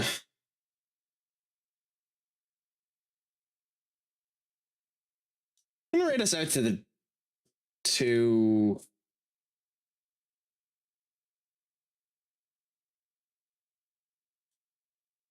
G. I'm going to raid us out to G. He's playing Arc Raiders at the moment. He's always a good bit of crack, so we'll send you off that way. Thank you all, my friends. I'll be live again tomorrow. Potentially. Unless... Actually, wait. I won't be live again tomorrow. The next time there's the potential for me to be live will be Friday, and we'll see how things end up going. But until then, my friends, thank you all so much. It has been a pleasure to talk to you. Make sure your crack is 90. Shlong Gafol, and as always, my friends, Pog Mahone. Adios, amigos.